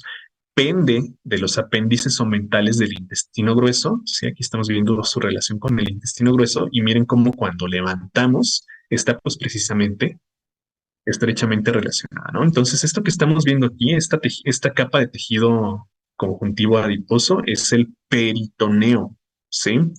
Luego, este peritoneo, este peritoneo va a infiltrarse hacia las vísceras digestivas, formando otra capa que se llama mesenterio, ¿sí? Entonces, vean, peritoneo nada más está cubriendo, está protegiendo, ¿sí? Solo cubre. Y el mesenterio tiene otra función. Se infiltra hacia las vísceras digestivas y tiene otra función. A ver, me dicen por acá. En general, las tres partes del intestino delgado absorben sustancias de igual manera. No, es lo que les decía hace un momento. ¿Sí? Lo relacionamos con esa función, pero de hecho solo una porción tiene esa función. Ahorita que vemos la histología lo van a ver. ¿Sale? No tengo pancita. Estoy bien protegida por mis intestinos. Ah, ahorita sí. Fíjate que no vayan a confundir esto, ¿eh? Esto que estamos viendo, a ver, vamos a ver por acá otro corte. Aquí vamos a explicar. Vean este corte, este es un corte transversal, ¿sí? Y vayan viendo las capas. Esta que estamos viendo más superficial, ahora vamos a hacer un aumento. Mm, mm, mm. Ahí, esta, ¿sí? Esta más superficial, esta que estoy señalando por aquí, es la piel, ¿sí? Esta es la piel. Luego vean que hay un tejido adiposo subcutáneo, ¿sí? Luego está la pared abdominal, una pared muscular. Ya la vieron, ¿verdad? Fíjense, piel, grasa, músculo. Esa es la pared abdominal. Y debajo de la pared abdominal está el peritoneo. Esto que estamos viendo aquí, miren, esto es el peritoneo, ¿sí? Esto es el peritoneo. Entonces, no confundan al tejido adiposo subcutáneo, que es el que se acumula y nos hace ver gorditos, con el peritoneo. Así que si están flaquitos no significa que no tengan este peritoneo, ¿sí? Si están flaquitos solo significa que no hay mucho tejido adiposo subcutáneo. Entonces no es que estén desprotegidos, están flaquitos, ¿sí? No pasa nada, sí están bien protegidos. ¿Y qué los protege? El peritoneo, ¿sí? No hay que confundir peritoneo, con tejido adiposo subcutáneo, que son el mismo tejido, sí, pero con diferente función. ¿Sale? Bueno, ¿puedes repetir eso del mesenterio? Ah, a ver otra vez, para que quede bien claro. Miren, esta capa, esta que vemos aquí, miren, esto es el peritoneo, ¿sí? Este es peritoneo. ¿Qué función tiene? Cubrir, proteger a las vísceras digestivas, sobre todo al intestino delgado, ¿sí? Esto es peritoneo. Luego, una porción del peritoneo infiltra hacia las vísceras digestivas, ¿sí? Infiltra hacia el interior. Y eso es el mesenterio. A ver, vean, aquí está, peritoneo, ¿sí? Y esto que estamos viendo aquí, entre los intestinos, esto, ¿sí ven? Que es lo mismo, ¿verdad? Tejido adiposo, esto. Este se llama mesenterio. Este ya no tiene o bueno, sí, tiene la función de cubrir, pero más que cubrir, miren, véanlo aquí en este diagrama. Más que cubrir a las vísceras digestivas, tiene la función de fijarlas a la cavidad abdominal, ¿sí? Porque si no fuera por el mesenterio, vean que precipitaría hasta la cavidad pélvica. O sea, se caerían pues esas sí por gravedad, llegarían hacia la cavidad pélvica, ¿sí? Entonces, este mesenterio tiene la función de fijar, no a todas, pero sí a la mayoría. Fíjense que aquí estamos viendo una porción del duodeno, esta, ¿sí la vemos? Y esta no está fija por el mesenterio, esta está fija por otra cosa.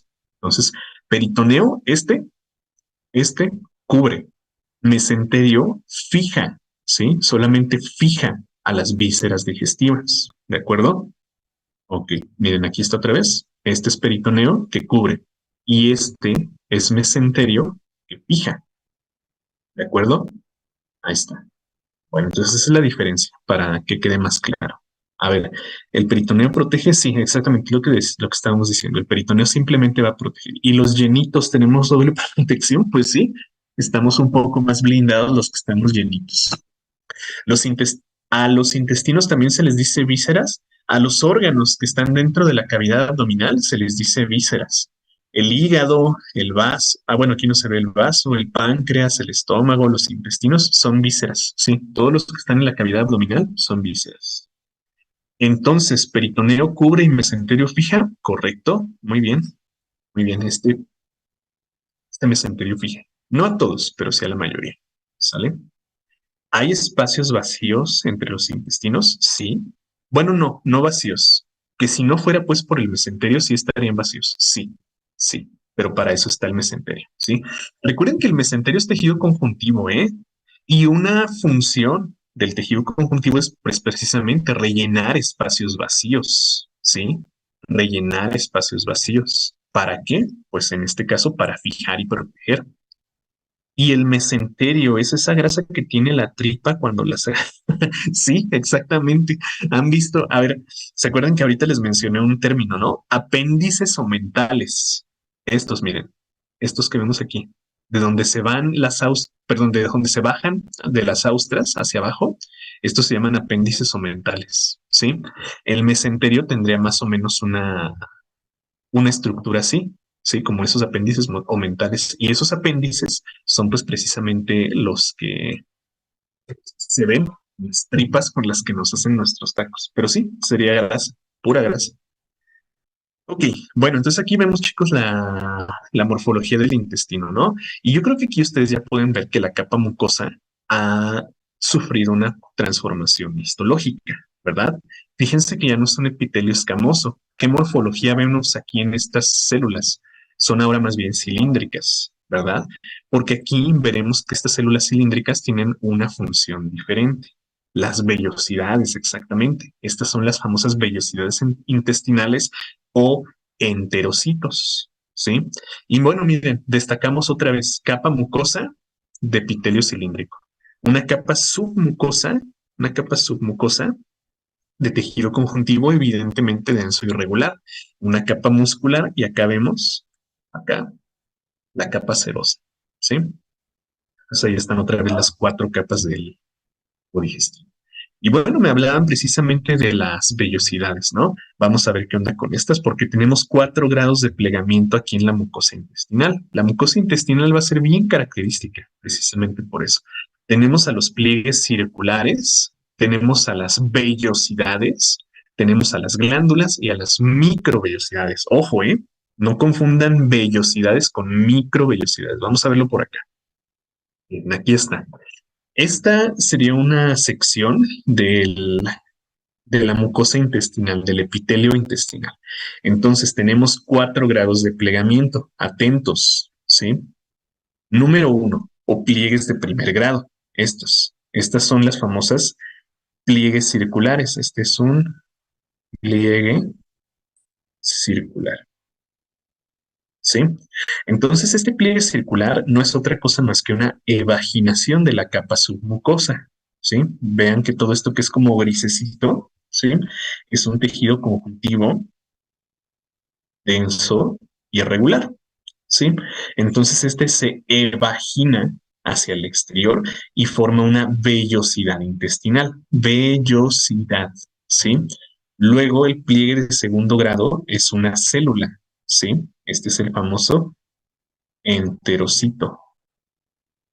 Ahí, enterocito, ¿sí? Y el enterocito, pues no es otra cosa más que una célula cilíndrica, un enterocito, ¿sí? Entre las células cilíndricas, vean que hay espacios, ¿sí? Como invaginaciones, ¿verdad? Entonces, estos espacios, este que estoy recargando aquí, es el pliegue de tercer grado y no es otra cosa más que una glándula. Sí, ahorita vamos a ver qué tipo de glándulas. Y el pliegue de cuarto grado, bueno, pues este se encuentra ya ahora en la región apical del enterocito, ¿sí? Se encuentra en la región apical de la célula cilíndrica y es una microvellosidad, o bueno, son microvellosidades en plural, ¿sí? Entonces esos son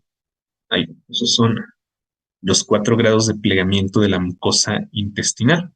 Los pliegues circulares, ¿sí? Los enterocitos, las glándulas y las microvellosidades.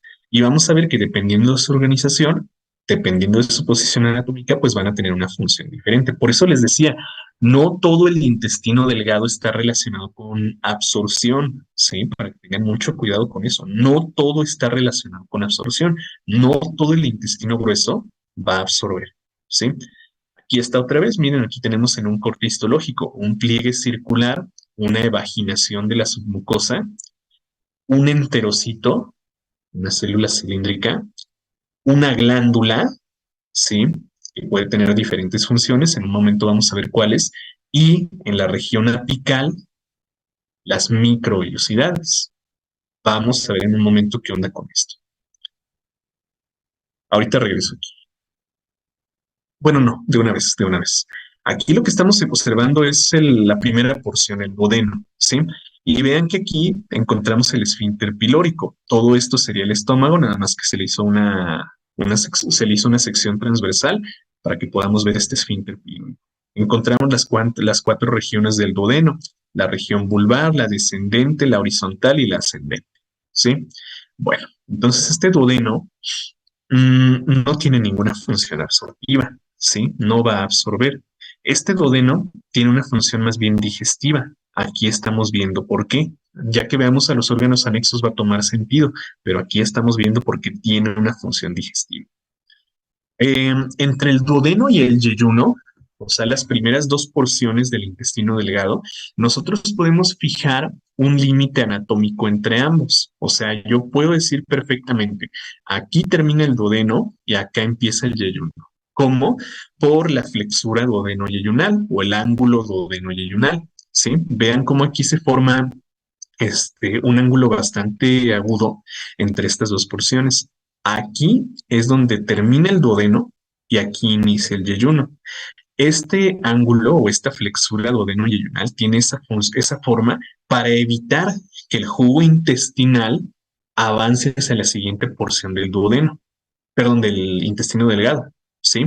Entonces, para evitar que el jugo intestinal vaya hacia el yeyuno y pueda dañarlo, vamos a ver que se forma esta estructura atómica. Ahorita vamos a decir por qué el jugo intestinal podría dañar a la siguiente porción, ¿sí? Entonces, sí hay un límite anatómico bien definido entre el duodeno y el yeyuno, ¿sí? Pero ya no entre el yeyuno y el ileón, ¿sí? O sea, miren, aquí sí puedo ver el ángulo duodeno-yeyunal, ¿sí? Pero más adelante ya no. ¿Cómo se escribe? Así, mira, aquí está escrito. Aquí, mira, ángulo duodeno-yeyunal. O ángulo de Tritz, pues, para los compas, ¿sí? Ángulo duodeno-yeyunal o ángulo de Tritz. Ay, ¿por qué se llama ángulo de Tritz? Bueno, porque este se forma. ¿Se acuerdan que les dije, no? Miren, el mesenterio está fijando las vísceras digestivas, ¿sí?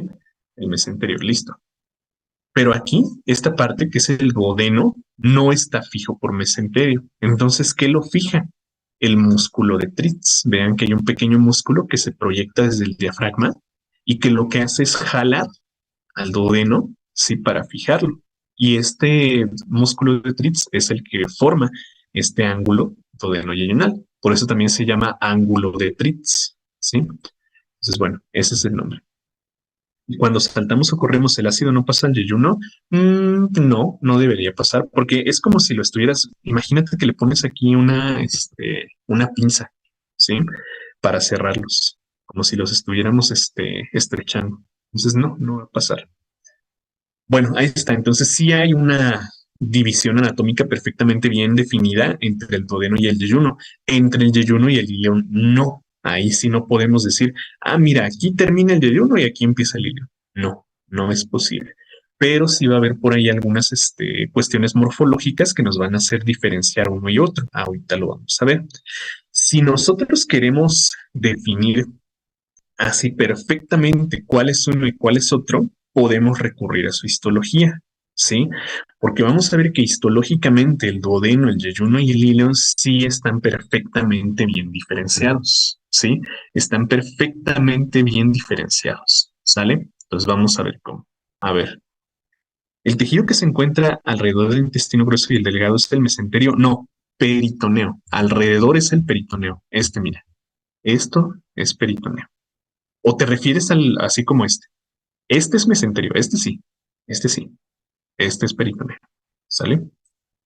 Ojalá en el cuerpo cuando operemos también haya colorcitos. No, pues ¿para qué? Por eso van a estudiar anatomía, ¿no? No van a tener estos colorcitos, pero sí, sí los van a saber identificar. Ahorita les voy a decir cómo, ¿eh? Ahorita les digo cómo. Por ejemplo, entre el duodeno y el yeyuno ya vieron cómo, ¿no? La flexura o el ángulo duodeno-yeyunal, ya.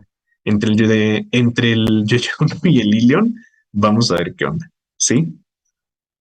Ahorita les digo, fíjense, va a haber una forma. Ahora, histológicamente no siempre van a tener un microscopio pegado a los ojos, ¿verdad? Pero vamos a verlo. Miren, aquí estamos viendo un corte histológico del duodeno, ¿sí? Y aquí estamos viendo a la capa mucosa. Entonces ven que la capa mucosa sí consiste en un epitelio cilíndrico, sí tiene microvellosidades, pero no tiene una superficie continua, ¿verdad? Vean cómo no hay una superficie bien continua entre una célula y otra. Entonces eso no va a representar una superficie de absorción, porque el duodeno, repito, no tiene función absortiva, ¿sí? El duodeno tiene otra función completamente diferente, ¿sí? Pero no tiene una función absortiva. Vamos a ver que más bien aquí va a caer el jugo gástrico, como les decía. Si digo caer así, pues de forma coloquial, no es que caiga por gravedad, sino que cuando ocurren los movimientos peristálticos, se propulsa y llega hacia acá, hacia el duodeno. Entonces, ¿qué está cayendo? ¿Qué dijimos? Ácido clorhídrico y enzimas digestivas que pueden dañar a la mucosa a la mucosa intestinal. Pero para eso aquí, en la mucosa intestinal del duodeno, vamos a encontrar las famosas glándulas de Brunner. ¿Qué van a hacer las glándulas de Brunner? Secretar, ¿qué creen? Moco. ¿Para qué? Pues para proteger a la mucosa. Entonces, aquí de ninguna manera va a ocurrir absorción. En el duodeno no se absorben nutrientes. Uno, porque no hay una superficie de absorción. Fíjense que las células están muy separadas una de otra como para formar una superficie absortiva, lo que se conoce como borde de cepillo. No está, ¿sí? No se puede absorber. Y dos, porque hay una capa de moco, una capa de mucinas que cubre a esta mucosa para evitar su contacto con el exterior. Entonces, ¿en el duodeno ocurre absorción? No. ¿Qué ocurre? La digestión. Ahorita vamos a ver por qué sigue habiendo digestión aquí en el duodeno. ¿De acuerdo? Ahora vamos a ver el yeyuno. Fíjense que el yeyuno sí tiene una función de absorción. Vean, comparen, ¿eh? Comparen. Este es duodeno. Vean una célula cilíndrica y hasta acá otra y hasta acá hay otra y acá otra. No hay una superficie continua. Ahora compárenlo con el yeyuno. Vean cómo aquí sí hay una regularidad entre una célula y otra. Entonces sí hay una superficie, ¿verdad? Aquí sí vemos una superficie de absorción.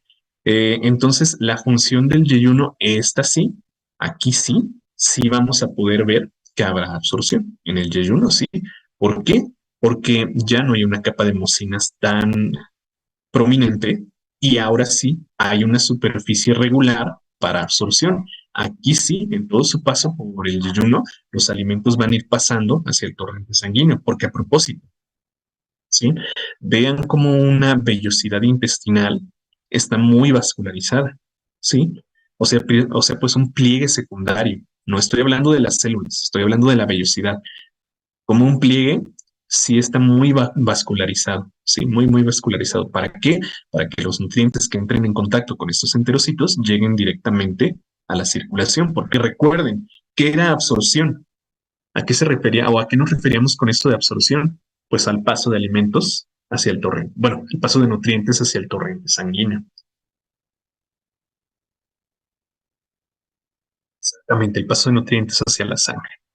Ok, entonces comparan, ¿no? Vean la diferencia entre la histología del duodeno y la del yeyuno. Bien, bien diferentes. Aquí sí hay una superficie absortiva.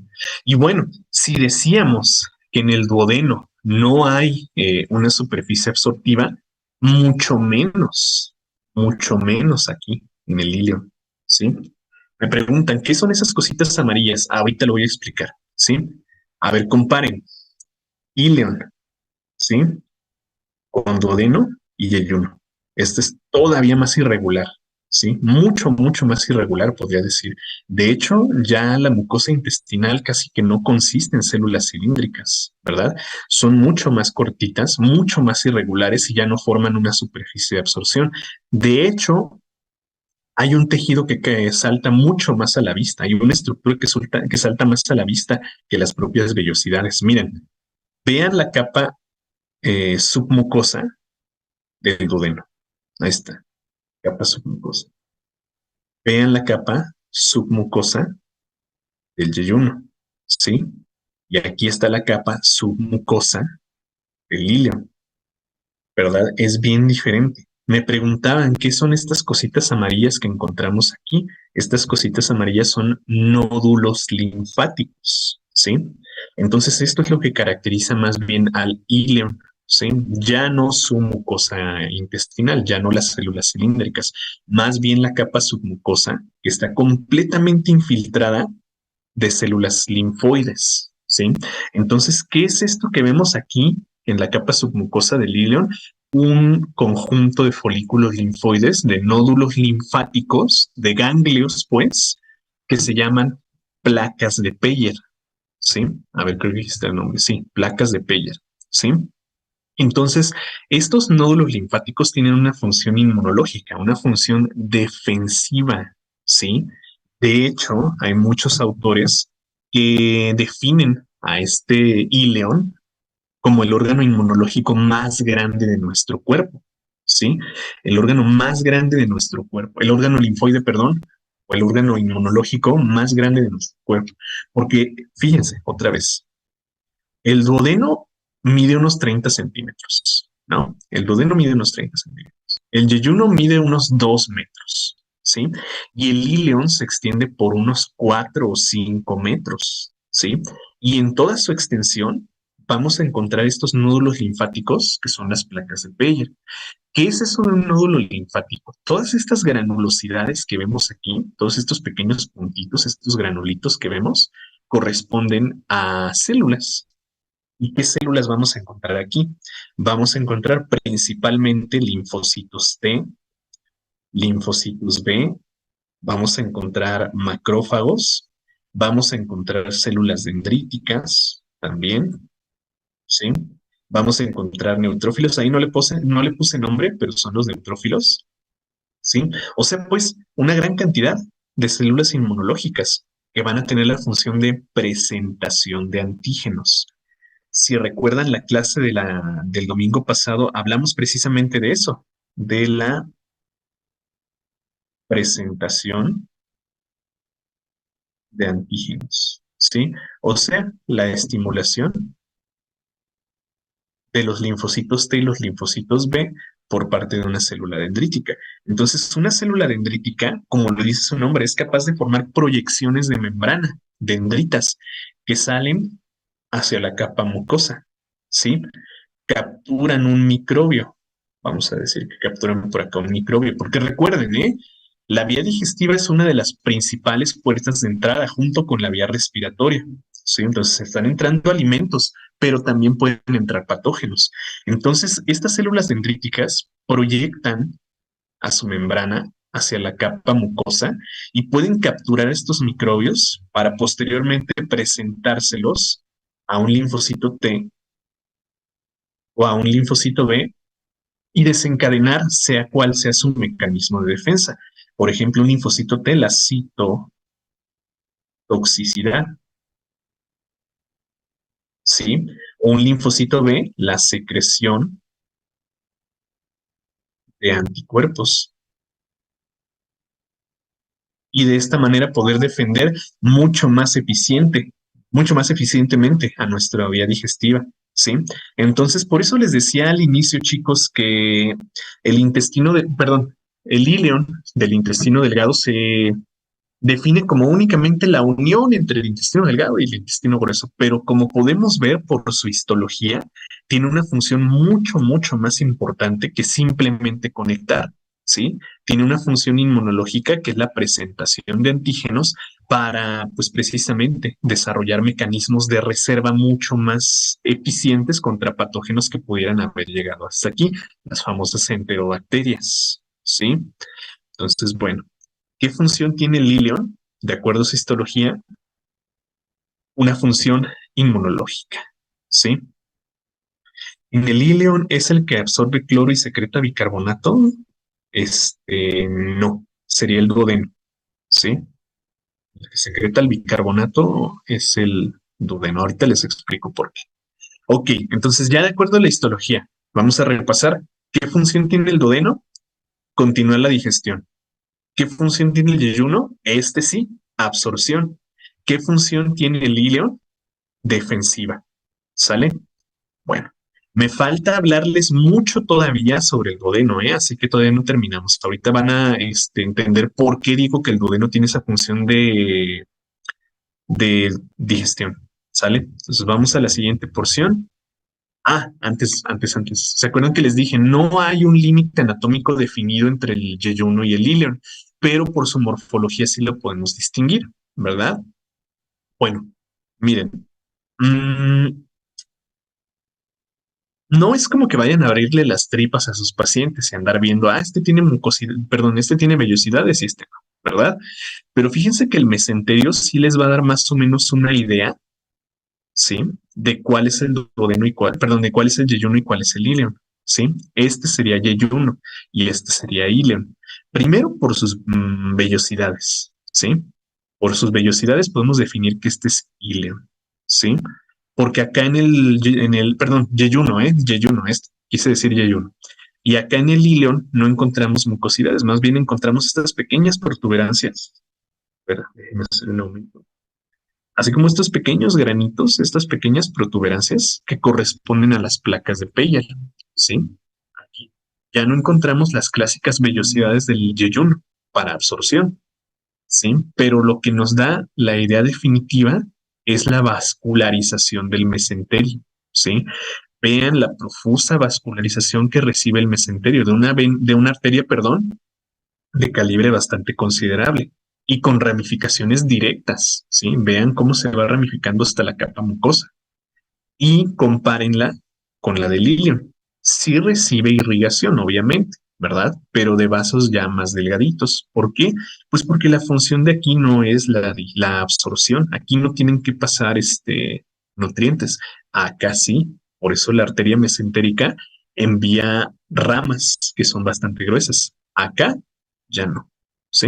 Entonces es una idea que nos puede ayudar a diferenciar yeyuno de hilo. ¿Sale? Y seguimos con el intestino grueso ya para terminar con este tubo digestivo. En el intestino grueso nosotros podemos definir 4 porciones, ¿sí? Perdón, 8 porciones, no 4, 8 porciones, ¿sí? En el intestino grueso nosotros podemos definir 8. Número 1, el apéndice vermiforme o el apéndice secal o el apéndice nada más. Número 2, el ciego, ¿sí? Número 3, el colon ascendente. Número 4, el colon transverso. Número 5, el colon descendente. Número 6, el colon sigmoides, ¿sí? Número 7, recto. Y número 8, ano, ¿sí? Esas son las 8 porciones que nosotros podemos distinguir en el intestino grueso. El apéndice secal, el ciego, el colon ascendente, colon transverso, colon descendente, colon sigmoides, recto y ano. ¿Sí? Ahí están. Entonces, aquí estamos viendo cómo la unión entre el ilion y el intestino grueso está mediada pues también por un esfínter, ¿verdad? Entonces, este esfínter que estamos viendo aquí es el esfínter ileocecal. Esfínter ileocecal, que también le llaman válvula, ¿sí? Entonces, este esfínter ileocecal lo que va a hacer es desembocar a las heces, ¿sí? Porque ya a nivel del ilion, ya en su última porción, el intestino delgado está transportando heces, ¿sí? Ya es materia fecal. Entonces, esta válvula ileocecal va a desembocar a las heces en el intestino grueso, ¿sí? Para que pasen por todo el intestino, por toda la extensión, pues, de este intestino y sean expulsadas ya por el ano. Pero antes tienen que pasar también algunas funciones, ¿sí? A ver, ¿por qué se le dice ciego? Se le dice ciego porque es un conducto bloqueado, ¿sí? A esas porciones que ya no tienen salida, así como que están cerrados, ese es un conducto ciego, ¿sí?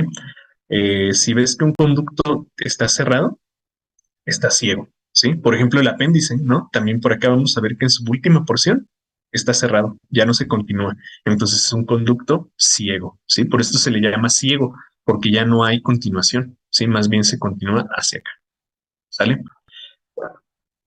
Ok, a ver, ¿y qué es lo que pasa con la diarrea? La diarrea va a ser más bien un estímulo que nosotros recibimos de algún cuerpo extraño que se encuentra a nivel del intestino grueso. Entonces lo que vamos a hacer es pues eliminar todo su contenido. ¿Sí? Y ahorita voy a explicar más bien. Vamos a ver la función del colon y ahorita te explico qué onda con eso de la diarrea. ¿La provoca el ilion? No, está relacionado con eso. ¿Por qué se revienta el apéndice? Ahorita vamos a ver eso. Cuando hay peritonitis, ¿dónde se refleja en el intestino grueso? Ahorita les platico de eso, ¿sí? Ahorita les platico de eso. A ver, entonces vamos con la primera. Bueno, antes. Déjenme explicarles un poquito de esto. Si quedaron claras las 8 porciones, ¿verdad? Apéndice, ciego, el colon en sus 4 porciones, el recto y el ano. Ahí están. Si no, aquí están en esta diapositiva, en ese párrafo. La mucosa va a consistir en un epitelio cilíndrico con microvellosidades también, porque aquí también va a ocurrir absorción, pero ya no de nutrientes, porque recuerden que los nutrientes se absorbieron ¿dónde? A ver, díganme, recuerden ustedes, ¿dónde se absorbieron nutrientes? Porque aquí ya no, ¿eh? ¿Dónde se absorbieron nutrientes? En el yeyuno, exactamente. Muy bien, yeyuno. Aquí lo que se va a absorber va a ser agua, ¿sí? Agua y todas las sustancias hidrosolubles, o sea, pues que vayan disueltas en esa agua, ¿sí? Entonces, pues vamos a encontrar que en el colon, sobre todo, ahorita les explico por qué en el colon, pero en el colon, sobre todo, se va a ir absorbiendo agua y todas las sustancias solubles en el agua, ¿sí? Por ejemplo, ahorita me preguntaban sobre el cloruro, ¿es en el duodeno? No, es en el colon, ¿sí? Fíjate que los iones cloruro, los iones sodio, los iones calcio, magnesio, potasio, los que se vayan a reabsorber, ¿sí? Son aquí a nivel del colon, ¿sí? Porque en el colon se absorbe agua, o más bien se reabsorbe agua, ¿sí? Y todas las sustancias que estén disueltas en esa agua, ¿sale? Entonces ya no se van a absorber nutrientes, se van a absorber sustancias disueltas en el agua, ¿sí? Entonces aquí vamos a encontrar enterocitos que absorben, ¿sí? Enterocitos pues con microvellosidades. Bueno, la capa muscular va a ser bien característica. Aquí la capa muscular va a tener una característica diferente. Vamos a ver si lo pongo por acá. Sí, a ver, aquí se los pongo. Bueno, no, no es cierto.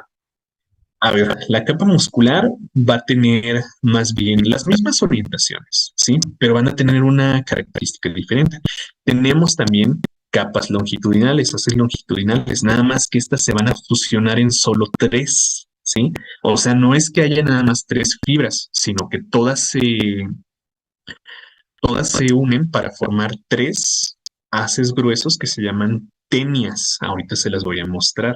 Entonces, estas tenias van a ser haces longitudinales que envuelven a todo el intestino grueso. Déjenme ver si aquí se observan. Sí, miren, aquí vemos una que es la tenia mesocólica, la que va hacia adentro. Miren, si vemos esta pequeña línea, si no, ahorita se las pongo en otra diapositiva, ¿no?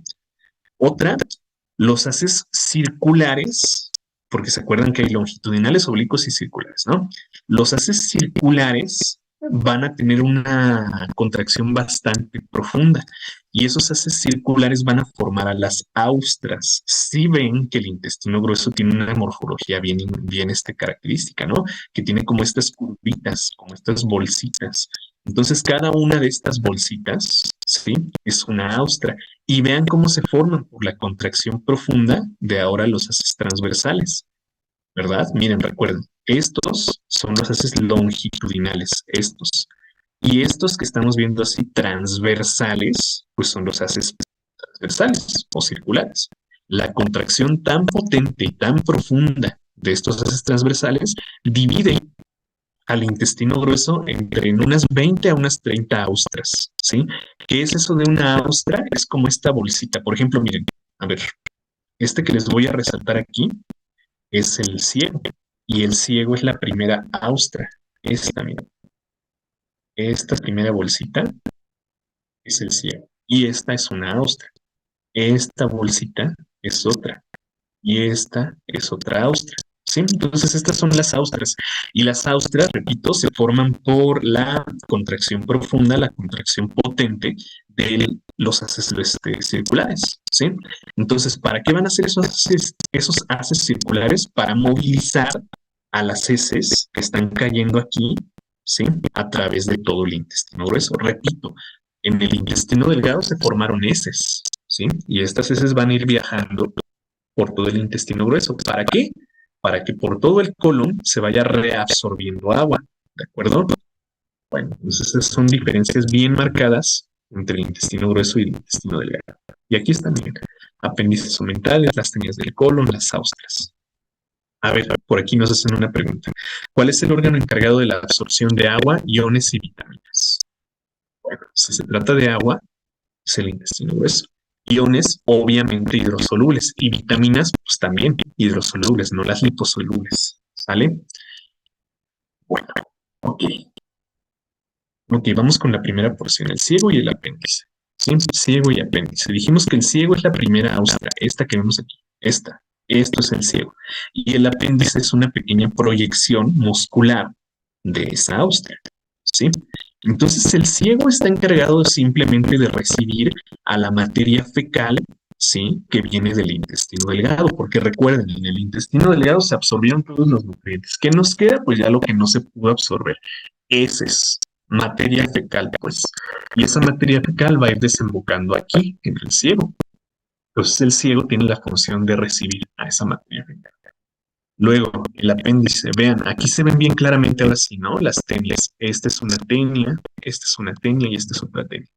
Vean cómo las tres tenias, la tenia externa, externa, la tenia, no sé si tenia externa, tenia interna y tenia mesocólica, como las tres convergen y se proyectan hacia el exterior. Vean cómo convergen aquí y se proyectan para formar este pequeño apéndice de tejido muscular.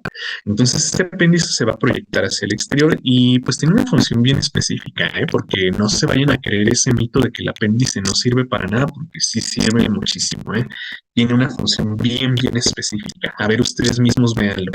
¿Qué vemos aquí? Que dijimos que eran todas estas granulosidades. ¿Eh? ¿A qué les recuerda? ¿A poco no se parece a las placas de Peyer? Sí. Entonces, ¿qué eran esos granulitos de las placas de Peyer? Nódulos linfáticos. ¿Qué encontramos entonces en el apéndice? Nódulos linfáticos, ¿sí? Son células exactamente, ¿verdad? Son linfocitos. Entonces la función del apéndice es una función inmunológica. Aquí vamos a encontrar células dendríticas, vamos a encontrar linfocitos T, linfocitos B, para una función pues precisamente inmunológica. Entonces el apéndice tiene una función de presentación de antígenos. Sí, tiene una función, claro que la tiene, ¿sale? El problema es que, bueno, uno, no es una función que no pueda cumplir otro órgano, ¿sí? Están las placas de Peyer, están los ganglios linfáticos, están las MALT, están los SALT, los GALT, todos los tejidos pues asociados. Entonces, el apéndice no cumple una función que ningún otro órgano puede cumplir. Cualquier otro órgano inmunológico cumple esta misma función, ¿sí? Entonces, esa es una. Y otra es que se puede obstruir, ¿sí? A ver, vean, recuerden que aquí, este, desemboca la materia fecal, ¿no? Aquí estamos viendo el esfínter ileocecal y aquí va a estar desembocando la materia fecal. Las austras, o bueno, mejor dicho, el músculo de orientación circular que forma las austras se contrae, ¿sí? Y como que exprime el intestino grueso para movilizar a esa materia fecal y que vaya pasando por todo el colon. Pero a veces pasa que una porción de esa materia fecal puede llegar, ¿sí?, a obstruir el apéndice, lo que se conoce como un coprolito, ¿sí? Y pues puede causar su inflamación. Entonces, la inflamación del apéndice va a estar causada por una pequeña infección. Puede resolverse, pues, ¿sí? Puede resolverse bastante fácil. Cuando no se resuelve y la apendicitis es crónica, es cuando entonces ahora sí hay problemas, ¿sí? Y sobre eso les dejo la diapositiva de importancia clínica sobre apendicitis. Y les voy a dejar la forma de diagnosticar, ¿no? Signos patognomónicos, así súper claros del apendicitis, ¿sí? Entonces se las dejo para que la lean. Y me preguntaban entonces qué onda con una peritonitis. Bueno, fíjate qué nivel está el apéndice, ¿sí? Claro que hay variaciones anatómicas. El apéndice puede estar por acá, puede estar en el cuadrante superior izquierdo, puede estar en el cuadrante inferior izquierdo, se puede mover, pues, ¿no? Pero lo que pasa con estas apendicitis es que pueden ser tan severas que pueden romper incluso la pared muscular, porque recuerden que esto es músculo, ¿eh? Esto que vemos aquí es músculo. Pueden romper la pared muscular y liberar esos coprolitos hacia el mesenterio y al peritoneo e infectarla y entonces causar una peritonitis bastante grave, ¿no? Porque luego, hace muchos años aquí en México la apendicitis era una enfermedad mortal, porque no es que la apendicitis matara a los pacientes, era la peritonitis causada por la ruptura del apéndice lo que los mataba. Y entonces, así como somos los mexicanos, pues no nos tratábamos hasta que nos andábamos muriendo.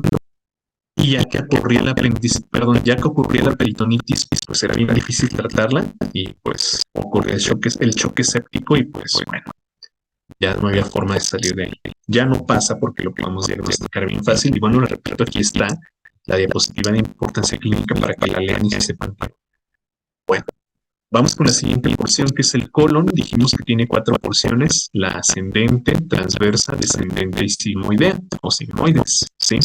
La función del colon va a ser la función típica del intestino grueso, la absorción de agua, ¿sí? Recuerden que el ciego recibe a las heces, ¿sí? Pero a partir de la segunda austra y hasta la última porción, la función de este intestino es absorber agua, ¿sí? Absorber agua. Y en su absorción van a deshidratar a las heces fecales. No es cierto, no digan heces fecales, perdón, se me salió. No se dice heces fecales, ya es como redundante decir heces fecales. ¿Sí? Es como decir súbete para arriba. porque ese ya habla de materia fecal, entonces ya no necesitamos decir heces fecales, ¿sí? No digan heces fecales, y no le hagan caso a su maestro, pero sí, se me salió. A las heces, pues, la función del colon será absorber agua y deshidratar a esas heces para formar a lo que se conoce como el bolo fecal, ¿sí? Entonces ese bolo fecal va a desembocar aquí en el recto, ¿sí? Y en esta estructura, en el recto, para almacenarse temporalmente, ¿sí? Se almacena temporalmente. Yo creo que pueden ver por qué se llama recto, ¿no? Porque aquí ya los haces músculos son puramente longitudinales. Convergen por ahí algunos haces oblicuos para formar haces longitudinales, ¿sí? Ya no hay circulares. Los oblicuos, repito, convergen para formar un único haz longitudinal. Por eso se llama recto, ¿sí? Porque tiene solo haces longitudinales. Y este recto se conduce, perdón, se continúa directamente con el conducto anal, esto ya sería el conducto anal, que pues elimina a los productos de la excreción, ¿sí? Y aquí encontramos a los últimos dos esfínteres del tubo digestivo, ¿sí? Los podemos ver aquí, el esfínter anal interno, formado de músculo liso, y el esfínter anal externo, que es de músculo esquelético. ¿Qué significará eso de que sea de músculo esquelético? Pues que es de contracción voluntaria, ¿sí? O sea que este esfínter anal externo todavía se puede, bueno, más bien se puede contraer de forma voluntaria, ¿sí? Entonces, por eso nosotros podemos controlar en cierta medida la defecación, ¿verdad? Porque gracias a este esfínter todavía podemos cerrar el conducto anal para evitar la defecación, ¿no? Y sobre esto nos hacen una pregunta, ¿no? ¿Cuál es el órgano encargado de responder al reflejo de la defecación? ¿Cuál sería, chicos? Así alcanza, así alcanzamos a llegar al baño, dicen por acá. Pues sí, sí, podríamos verlo así exactamente. Así alcanzamos a llegar al baño. Es correcto. Sí, sí, es de contracción voluntaria. Entonces sí, podemos aguantar gracias a ese esfínter, ¿sí? Y recuerden, todos son músculo liso, todos, ¿verdad? Pero aquí tenemos dos, perdón, bueno, sí, dos. Y uno de estos será de músculo esquelético, el esfínter anal externo. Este se puede contraer de manera voluntaria, ¿sí? Este sí. Ahí está, chicos. Y ya para terminar con esto, pues les dejo un resumen, muchachos, de la cuestión de la mucosa, la submucosa, la capa muscular, todo eso, ¿no? Vamos viendo las zonas de transformación histológica, cómo vamos cambiando de un epitelio de revestimiento a un epitelio secretor, un epitelio escamoso a un epitelio cilíndrico, y cómo va cambiando también la capa submucosa, cómo va cambiando la muscular, etcétera, etcétera. ¿Sí? Entonces, pues esto es como un resumen de toda la histología del tubo digestivo, ¿sí? Ok, del tubo digestivo nada más, ¿eh? Porque nos falta ver los órganos anexos al tubo digestivo, ¿sí? ¿Qué lo tenemos? ¿Cómo le hicimos, chicos? Casi 3 horas y no alcanzamos. Pero bueno, miren, ya nada más nos falta poquito, ¿eh? Nos faltaba el hígado, la vesícula biliar y el páncreas, ¿sale? Pues vamos a dejarle ya por hoy hasta aquí, chicos. Ya los órganos anexos, yo creo que en unos 20 minutos los terminamos. Y eso lo dejamos ya para una clase posterior, porque recuerden que estas clases de los domingos las volvemos a ver para que los chicos de Zamora pues, también alcancen a estos, ¿no? Entonces todavía nos quedan 2 semanas más y en estas 2 semanas vamos a ir completando lo que nos queda o lo que nos quedó pendiente de estos temas. Sí. Bueno, chicos, entonces le dejamos ya por hoy hasta aquí. ¿Sí? Yo espero que haya quedado bien claro todo lo que platicamos hoy. Si no, pues ya saben, me pueden escribir en mi chat en la siguiente clase y trato de explicarlo más. ¿Sí? Les recuerdo que la presentación que usamos el día de hoy ya está en su grupo para que la vayan descargando. ¿Sí? En caso de que no estén todavía en el grupo, les dejo aquí en el chat el enlace. ¿Sí? Y que se vayan bien. ¿Sí? Entonces aquí en el chat